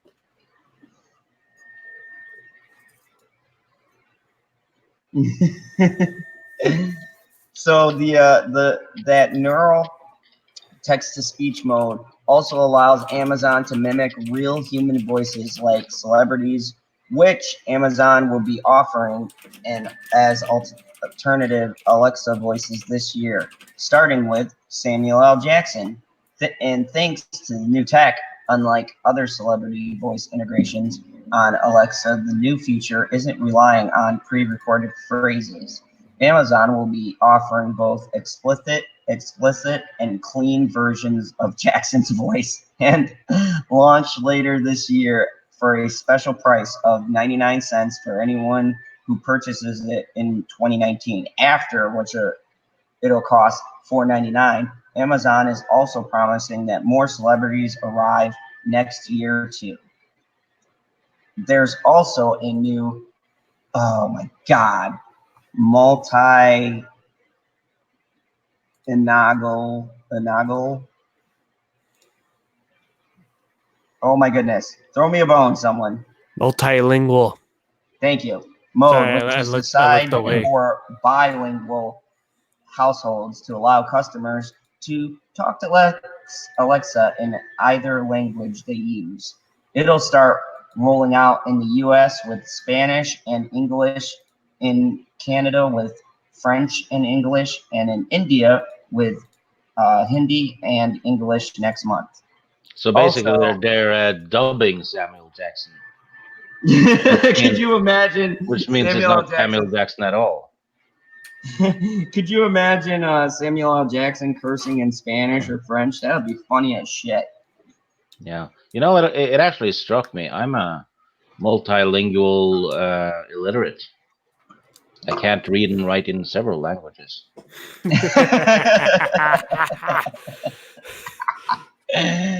Oh, the feature is rolling out next year, starting with music requests, and it will make its way to other Alexa interactions over time. Last year, Alexa hunches are also getting expanded. Alexa can now try to tell you if it thinks something is wrong with a smart home device, like if a lock is low on batteries or a printer is low on ink. This is scary. I'm starting to feel like this is Skynet's launch.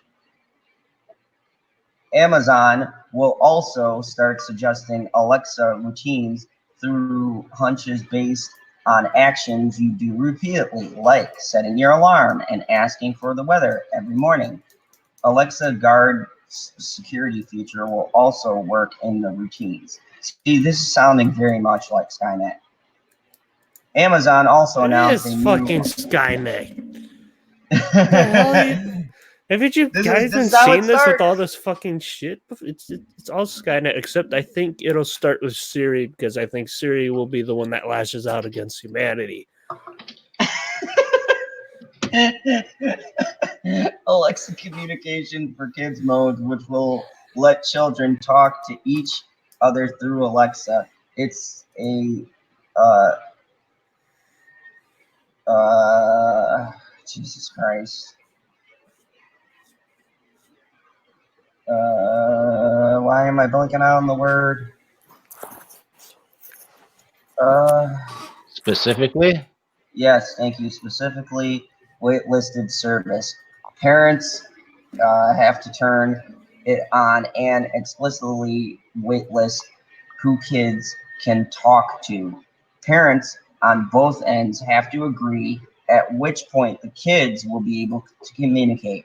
There's also a new Alexa educational skill API that will allow for schools software like Canvas and Coursera to integrate with Amazon. The company's ideal. that's another way to brainwash kids into leftist crap. I bet Oh you. yeah, right here they're gonna integrate it with Amazon, so that'll be fun. The company's idea scenario is that parents will be able to ask about their children's grades or homework without having to go through a stubborn teenager, which, sure. Also new, an Alexa Guest Connect feature, which will allow for guests in your home or, say, renting an Airbnb. He's fucking asleep. He's snoring. Kick him out.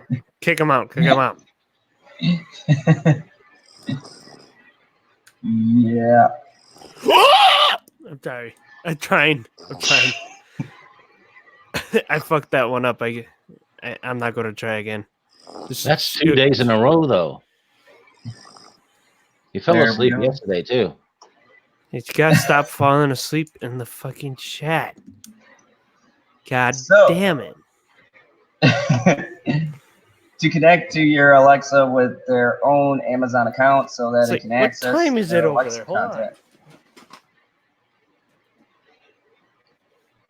Additionally, Amazon is adding some new privacy commands to Alexa. Alexa already offers Alexa delete what I just said and delete anything I said today commands.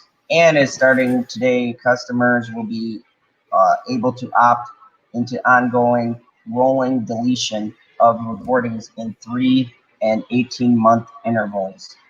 Amazon is also adding new commands for troubleshooting weird Alexa behavior. Starting today, you'll be able to ask Alexa to tell me what you heard, to have Alexa read back your last command, or what Alexa heard your last command as.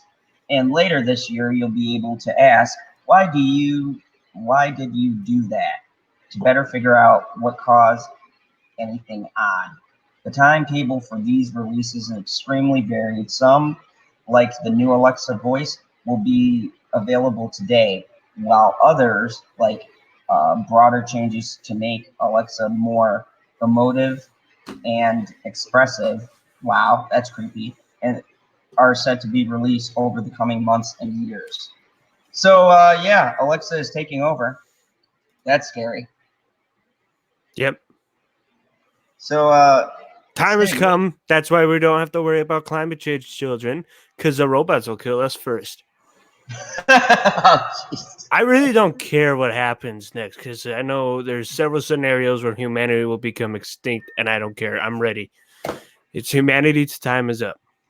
Humanity well, you're time. gonna be okay because you're a Well, husky. I'm part machine too. So There you go. So you're like bring on the apocalypse. I'm ready for this. yeah. Well, even if I do die, I don't care. That's very dark, Cyber. Very dark. Well, you probably care. wouldn't because you'd be dead. No. If it's a pending doom, I don't care. Time's up. Yes, all of our time's come. We're all going to die anyways. Let's just get it over with. Yeah, I agree. I wanna put it off until George Martin has finished the last 2 books in the Game of Thrones series, though. Oh, we're gonna die before that happens. Oh my fucking god. Do you know Cowabunga. how torturous it has been listening to your freaking kung fu ass try to read? That's part of Jesus the joy of being on my fucking channel. Christ. Where did you go to school? The fucking Kryptonian inner city or something? What the fuck, man? Yeah, well, your Jesus. Earth words don't translate very well in Kindorian. Yeah, there's a lot of learning. Good God. I mean, hell, they taught us better than that in Turtle School. Come on, man. Yeah, but it took you guys a long time to get through lessons. No, because it was Ninja Turtle School. Good to have you on, Shellback. How are you doing tonight? Well, I'm all right when I don't have to hear you read. This is great. I This is bet you he's perfect. gonna read more, though. Yeah. All right, I'm trying to help Cyber pick up the slack for PB and not being in here. Yeah. Get your ass in here, PB. Yeah. I mean, it's that just the sheer amount of times that he would have been like, "Oh my God," and in his PB voice. I just and did he say? I saw in the chat. Did he say he was watching fucking Care Bears?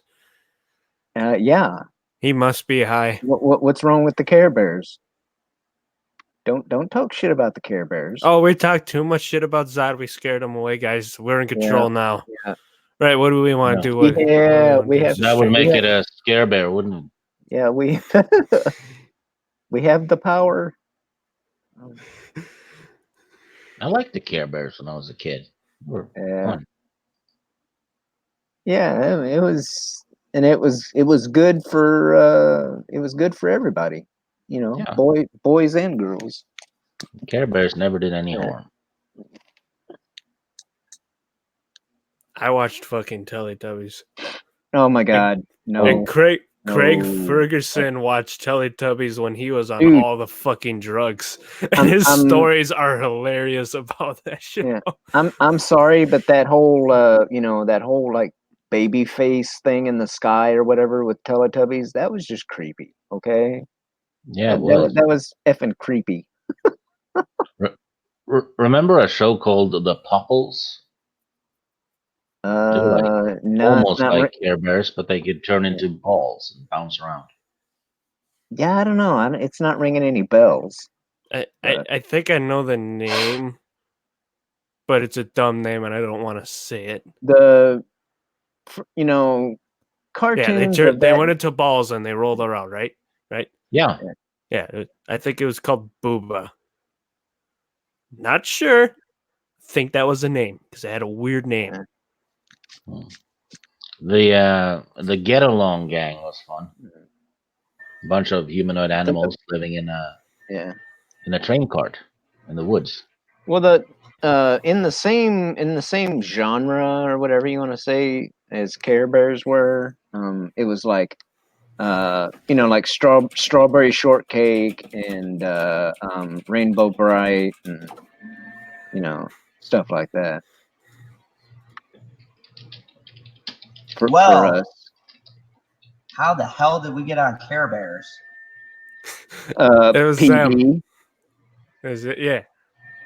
Yeah, because PB said he was watching Care Bears, and now he's saying he can't say what he's watching, and porn. Yeah, we all think it's porn. It's probably furry porn. Oh, God. Yeah. All right. So, is there anybody dressed up like a turtle? My last article of the night has to do with Star Wars. Well, I guess we're going to have to cover it because PB's too busy watching furry porn. So I guess we're just going to have to tackle this. If PB is jacking off the furries, no wonder Squirrel is keeping away. Oh. My goodness. Let's see what. Oh, he woke up? No, I just saw some Mac in here. I'm seeing if he's awake. Proper. Okay, who can scream really loud and not wake like anyone up around them? No, not me. If I did that, people would be like, "What the fuck?" I don't want to wake him up. I want to, but I can't scream. Oh, we lost Proper. Did he leave on his own? Or did you kick him out? Okay. He knew we were going to torture him soon, so he got the fuck out. Maybe we gave him a nice ASMR in his dreams, and there he's like, "Oh fuck, they're going to do it again." It was turning into a nightmare. So yeah, Proper got woke. Proper left improper. Now I want to watch Nightmare on Elm Street. Oh boy, yeah. I watch that when I walk down the Elm Street and I look in a mirror every time, man.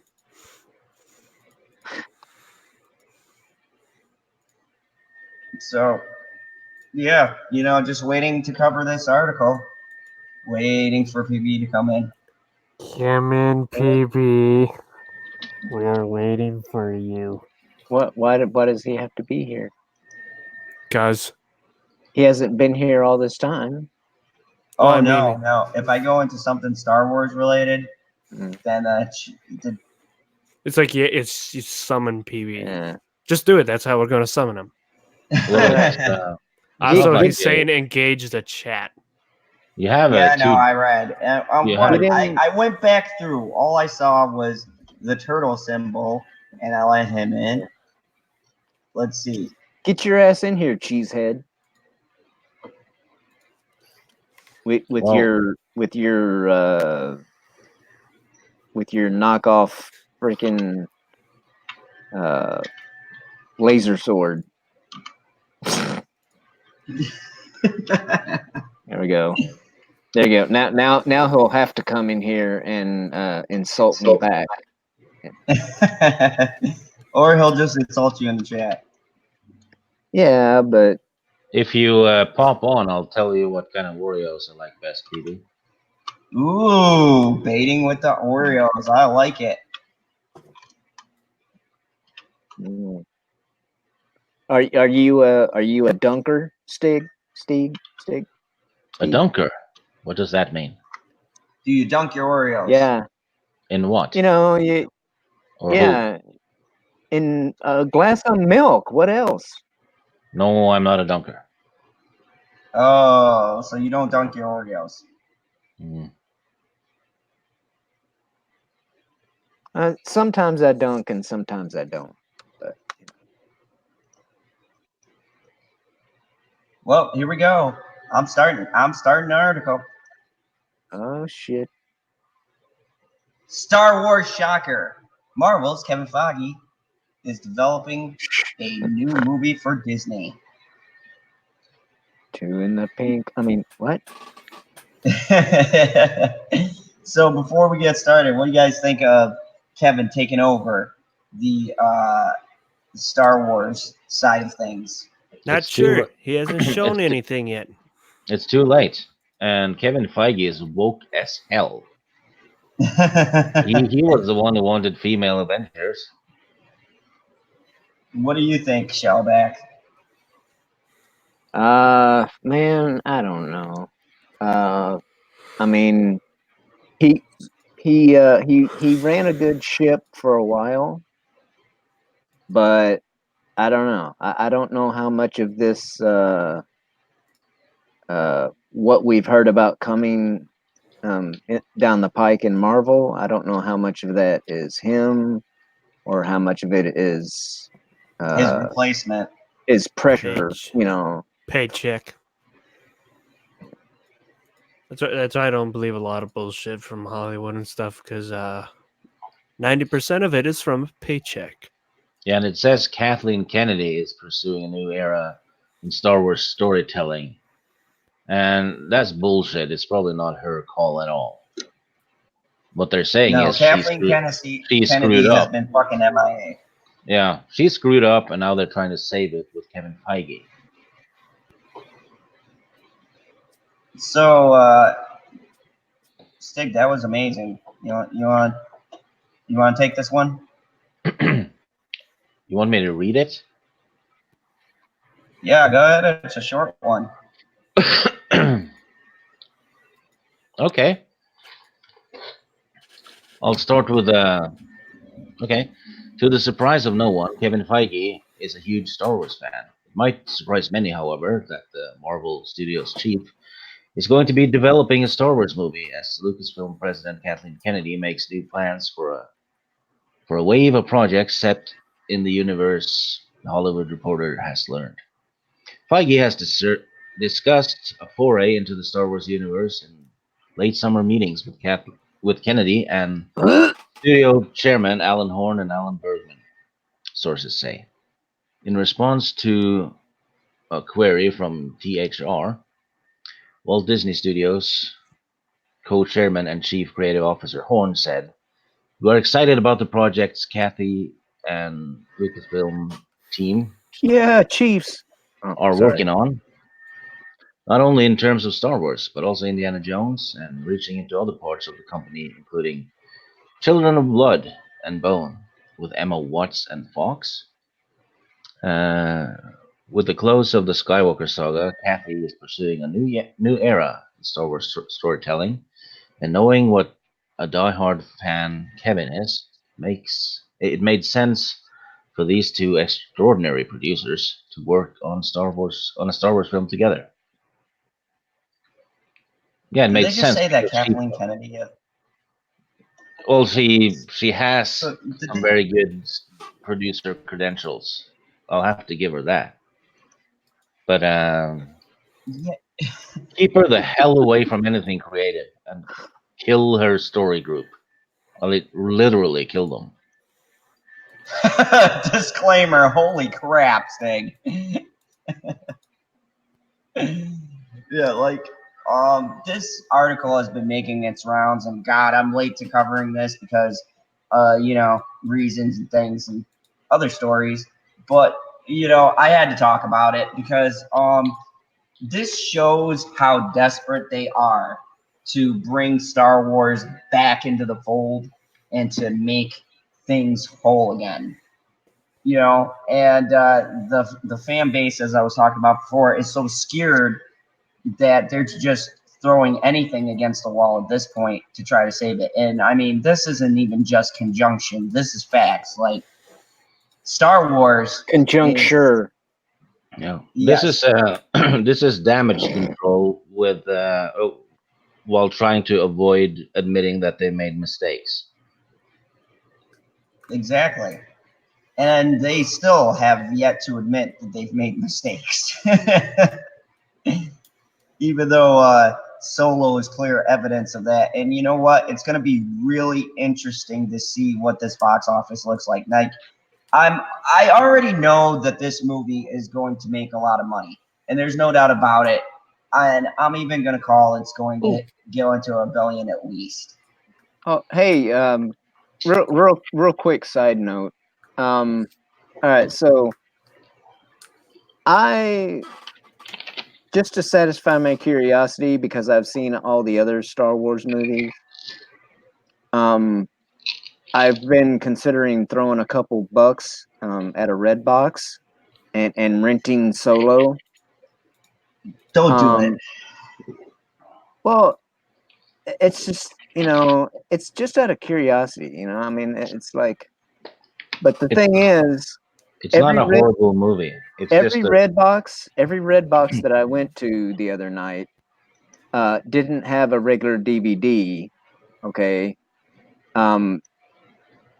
they had Blu-ray, and then they had 4K UHD. Does anybody know if a 4K UHD disc will play in a regular DVD player? No, it will not. Okay. Well, If you have an Xbox One S, it'll work. Well, is there a way for me to figure out if my laptop would play it? You'd have to look underneath. I forget where, but there's a place where you can see what parts is on your laptop in your settings. I can't think of it at the top of my head right now. So late it is, but it'll tell you if it's like a Blu-ray drive or a DVD drive. But I haven't seen like any like 4K drives for computers yet. So what I just look in the media player section or whatever. Yeah, there's a section and it just gives you a rundown of what your computer has. Actually, I think you can just hold on a second. We have a super chat from the Ancient One. Imagine what would happen if the actress who plays as Rey suddenly decides to attack the production crew for Rise of Skywalker, where she pleads insanity. What do you think? I would love Daisy Ridley forever. yeah. Okay, so do you have a Mac or PC? I would print out a picture of her and hold it. Yeah. Hold on. Here. Look in the chat, Cyber.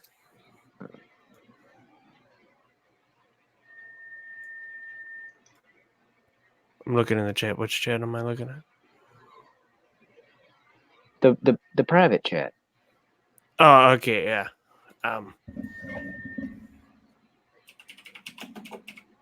just type it in there.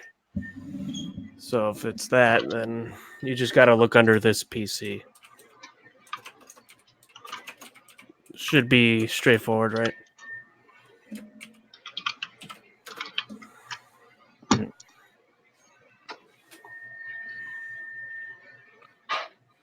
So, whilst you guys are doing that, Stig, Like, let me ask you, what would you like to see in a new Star Wars film that might entice you to go out and actually check one of these new Disney Star Wars that they're doing after Rise of Skywalker?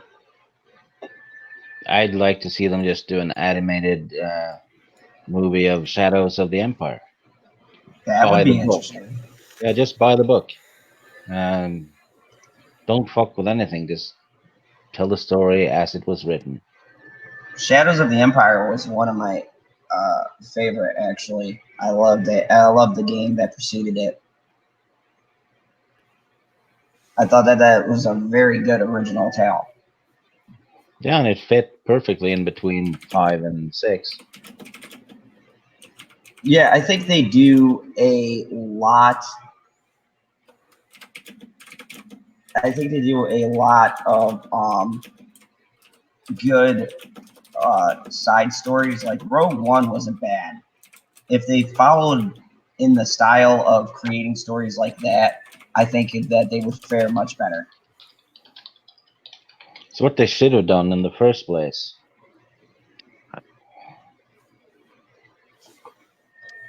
Yeah, PB, I see your super chat. I'm not going to answer that ridiculousness. But, yes. I don't know. I think that they need to go back to telling self-contained stories and leave the larger universe alone. Yeah, problem is, the self-contained stories won't make sense anymore.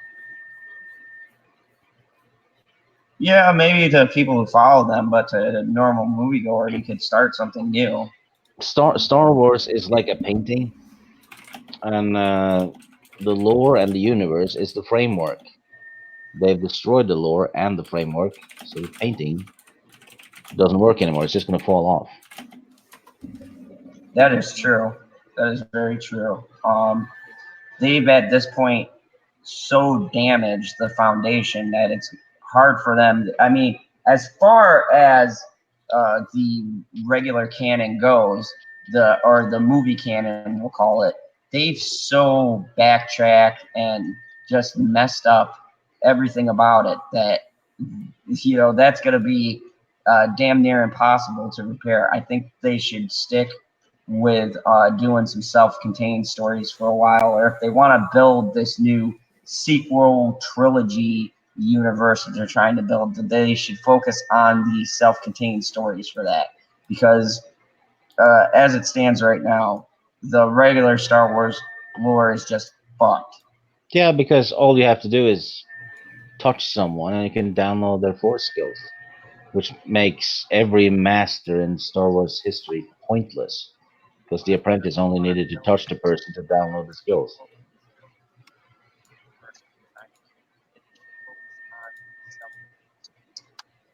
Super chat from PB. Are you excited for Star Wars Theory Episode 2 with Mace Windu? Nope. No, you're not? Nope. I'm excited for the 7 EU books I'm getting in the mail. Ooh, what EU books are you getting? Well, I bought the Black Fleet Crisis trilogy. I bought one called I, Jedi, and a couple of others. Can't remember what they were.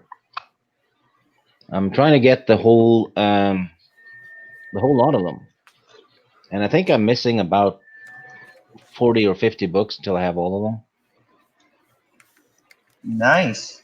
Probably less, actually. That's not bad at all. No, I'm loving it.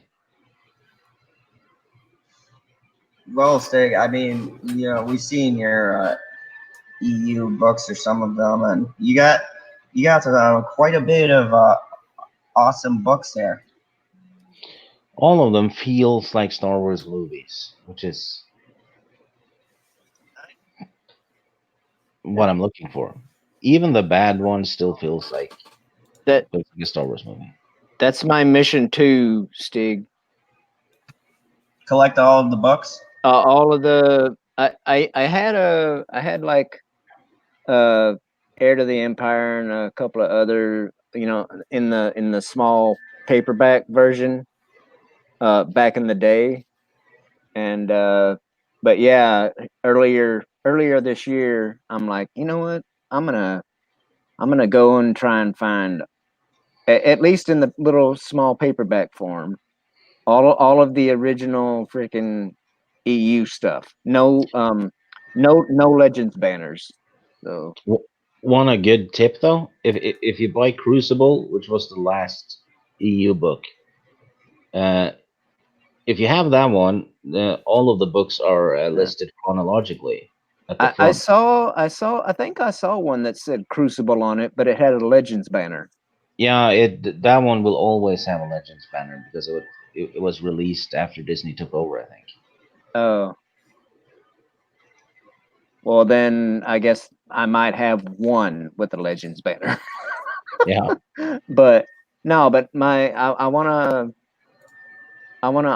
collect them all without the original printing or whatever. So I have a used bookstore here in town, and so far I've got about 30 some odd books from them. Well, eBay is your friend though because those books are cheap. I think I paid But I mean, only $25 for those 7 books. That was shipping from England included. Yeah. Well, I don't know. I guess it's kind of the whole, support the local economy type of thing. And I mean, most of them are only like, $3.50 to $4.50, so whatever. Yeah, so I mean, we definitely got some at least good reading material to look forward to, right?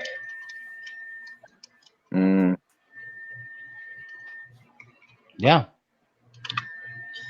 So anyway, in fact, I've been contemplating to for in the future, like to make videos for my channel. One of the books I got recently was Tales from the Moss Eisley Cantina, and I thought about making a video for each story, where I just read the chapter, and that'll be the video. What do you think? That sounds cool. I guess you could also do reviews of the books. You could.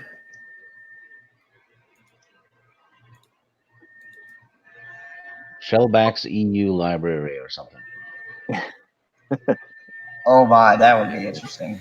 Yeah. PB says, "I don't read, I watch." See, he could watch your video of you reading the book. PB, I would be your audiobook, PB. I would do that for you. And now the smooth sounds of the turtle. Yeah. Reading Shadows of the Empire. Oh my. So this one's a short one tonight. I've been ridiculously exhausted. Kickboxing cardio. It's hell on a Kryptonian. The handsome smuggler walks into the Moss Eisley Cantina. Ooh, I tune in for that. 50 Shades of Solo. Yeah. I Oh, have wow. I have frisbee golf in less than an hour.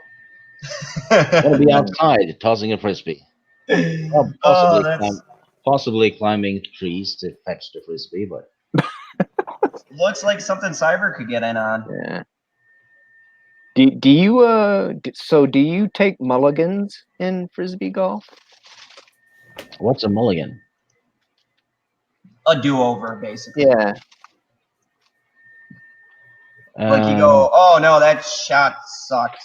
I'm a oh, mulligan. yeah, we do one of those for the first hole. So you get 2 first throws, and you pick the best one. After Oh, that, it's all regular. and okay, and here's another question for you. Is there a 19th hole? 21. 21. Yeah. Okay, then is there a 22nd hole? No. Oh. Interesting. What? So All we right. could talk about the particulars of frisbee golf, but Yeah. I gotta get going before Well- I'm not the only one who or In Proper's not real- the only one who falls asleep. In actual golf, like the clubhouse is commonly called the 19th hole. Oh, no, there's no clubhouse over there. So no drinks afterwards. No, Damn it. it's just yeah, just walking in a park. All right. Okay. Guy who can't read. So we're gonna start to wrap things up.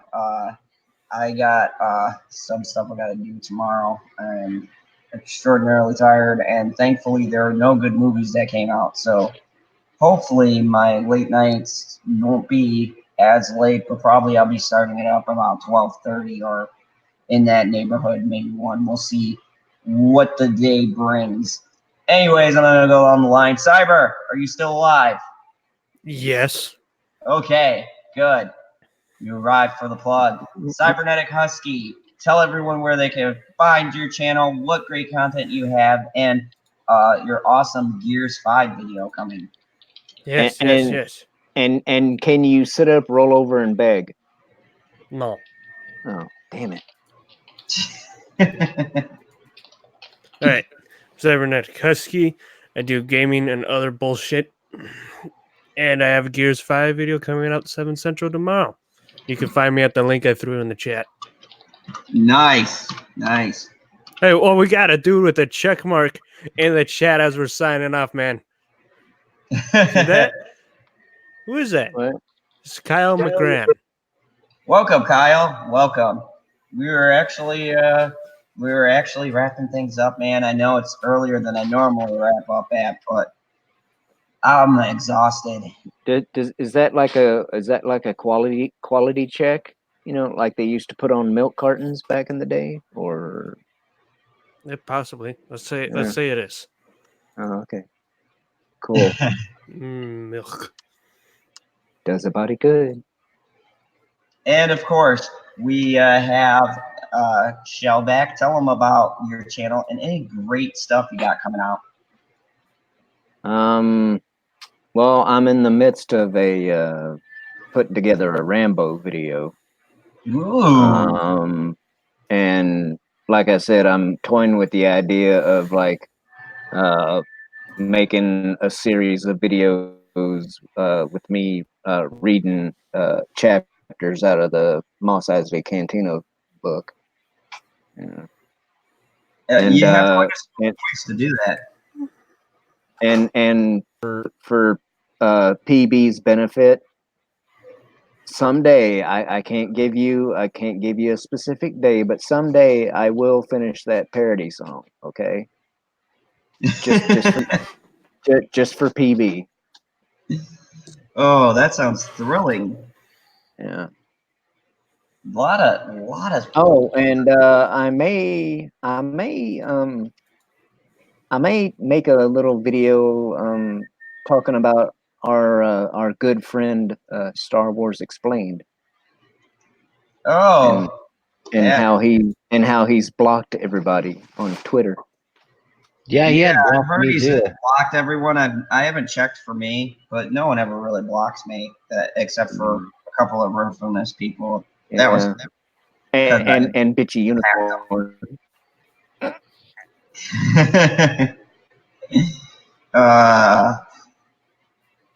No.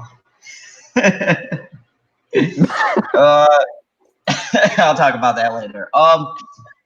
And of course, the man with the most content here, Stig. Tell him all about your ever-growing channel. Yeah. Um, Tell us about the ducks. yeah, there's 2 ducks in one of the videos. Yeah, not much there, but if you want to spend 3 minutes, you can binge my whole channel. So have fun with that. Yeah. Other than that, you can find me on Mary Mayhem's channel for shenanigans. There's one tonight. It's been pre-recorded a couple of weeks ago since Mary's on vacation. Um, and you can find me here as well. So everyone sub to Mary Mayhem and this sarcastic nerd and Chris Knight at the Real Review 3000 because they're all good people and they need subs. And of course, I would like to give shout outs to Sean Stackhouse. Thank you for coming onto the Fandom Zone. Please don't forget to go over to his website and go check that out. I'm terrible at dropping links, so anyone here who's good with that stuff, go ahead and drop a link to those respective channels. We also have Proper Jeremy. Go check him out. He does bullshit, literally. And he falls asleep on his videos. But you can check out where he does great stuff with articles on This Week in Bullshit, where he talks about stuff and has guests on. And he's got some videos about Cobra Kai. You might even see a stream about Cobra Kai that had yours truly on there. So go check out his channel. He's got some great stuff. And of course, I can hardly wait for the next season. Oh God, yeah. I don't want to get into that because then we'll get into a whole nother discussion. I love Cobra Kai, but yeah, go check out that channel. Also, don't forget to check out the man who, if he can't be here, he will berate at me in the chat. The commander, the curator, the co-host, just currently indisposed, Mr. PB himself. He's got some great videos out. He does everything. He does videos dealing with Star Wars, some Marvel, and he's been doing some videos on football rants. So Seriously, Zod, this is where you could refer to him as a sidekick. And you'd get it. Zod's a sidekick, man. Oh, bullshit. Bad dog. No. But it's true. I've been here long enough to see how it's going. Who's gonna get this reference? Sidekick. Oh God. I get the reference. I don't want to say it. Sky High. Yeah. Oh Jesus. I've been trying for years to forget that movie. It's a classic, man. Oh God. So go check out Pop Culture PB on YouTube and on Twitter. If you are using any other form of media, get the fuck off there and go on YouTube and on Twitter and go check him out. He is a linchpin. Also, don't forget the other great people of the Bridge Crew. We have Perp Minded. He just got done with a review for American Horror Story season 9 episode 2. I've been watching it and I agree with his reviews. It's great stuff, so don't forget to go and check him out, and also check out Mad Squirrel as well. She does great content. She reviews older movies, and she does a talk segment with various people in the Fandom Zone, including me and Turtles. Yeah, because everybody except for me loves Turtles. So, well, Don't take You- it personally. I you- hate all turtles. You're just in denial. So please check out everyone that's part of my Phantom Zone Bridge crew. Oh, and I can't forget the Australian representation, Stevie J, who brings great movie reviews. Stevie J has come out with great videos. He's done a lot of good interviews. Definitely go check out Stevie J's channel as well. And everyone who's been on here. Yeah. Thank you, everybody. I appreciate you for tuning in on my channel. We have some great stuff coming. I've got RK Outpost, who will be coming here. If you guys don't know it, that is Ryan. He did some great stuff with Geeks and Gamers, where Jeremy was addressing his haters and some other stuff with the EU. I look forward to that interview. Also, I will be doing a Watch More Anime stream where we talk about Bleach, landmark anime, greatly underappreciated. And we'll give you a history and a breakdown of that anime, why you should watch it. No. And we'll never watch it. But for the rest of you guys who love anime, Voltron. I'd rather drink bleach. that was a good replacement for PB. He would say, I do watch Bleach as it gets all of my whites whiter. So definitely go check out those links where PB has dropped them. Thank you, PB. And of course, check my channel. I'm gonna have reviews from 3 from Hell, the new Rob Zombie film, The Devil's Rejects. I will have a Joker spoiler review coming shortly after the movie drops, and I will be having a review coming on The Shining, which I just rewatched tonight, and I'm gonna go back through years later and tell you, does The Shining still hold up to this day? Support the does. Joker. Yes, and Stig is right. It absolutely does hold up. Oh, Maybe- as Zod, real quick. I the last time I went to the movie theater, I saw a trailer for the I guess you'd call it the sequel to The Shining. Yes, Doctor Sleep. I'm looking forward to it. Actually, it's one of my movies I'm looking forward to. Doctor Sleep. The trailer looked awesome.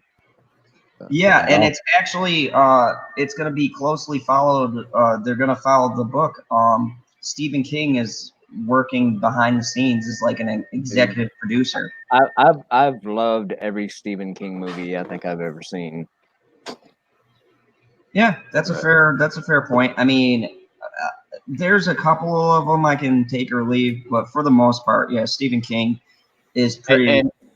But that does not count the Pet Sematary remake because I haven't seen it yet. So I've only seen the original Pet Sematary. So, and of course, The remake was okay. was it?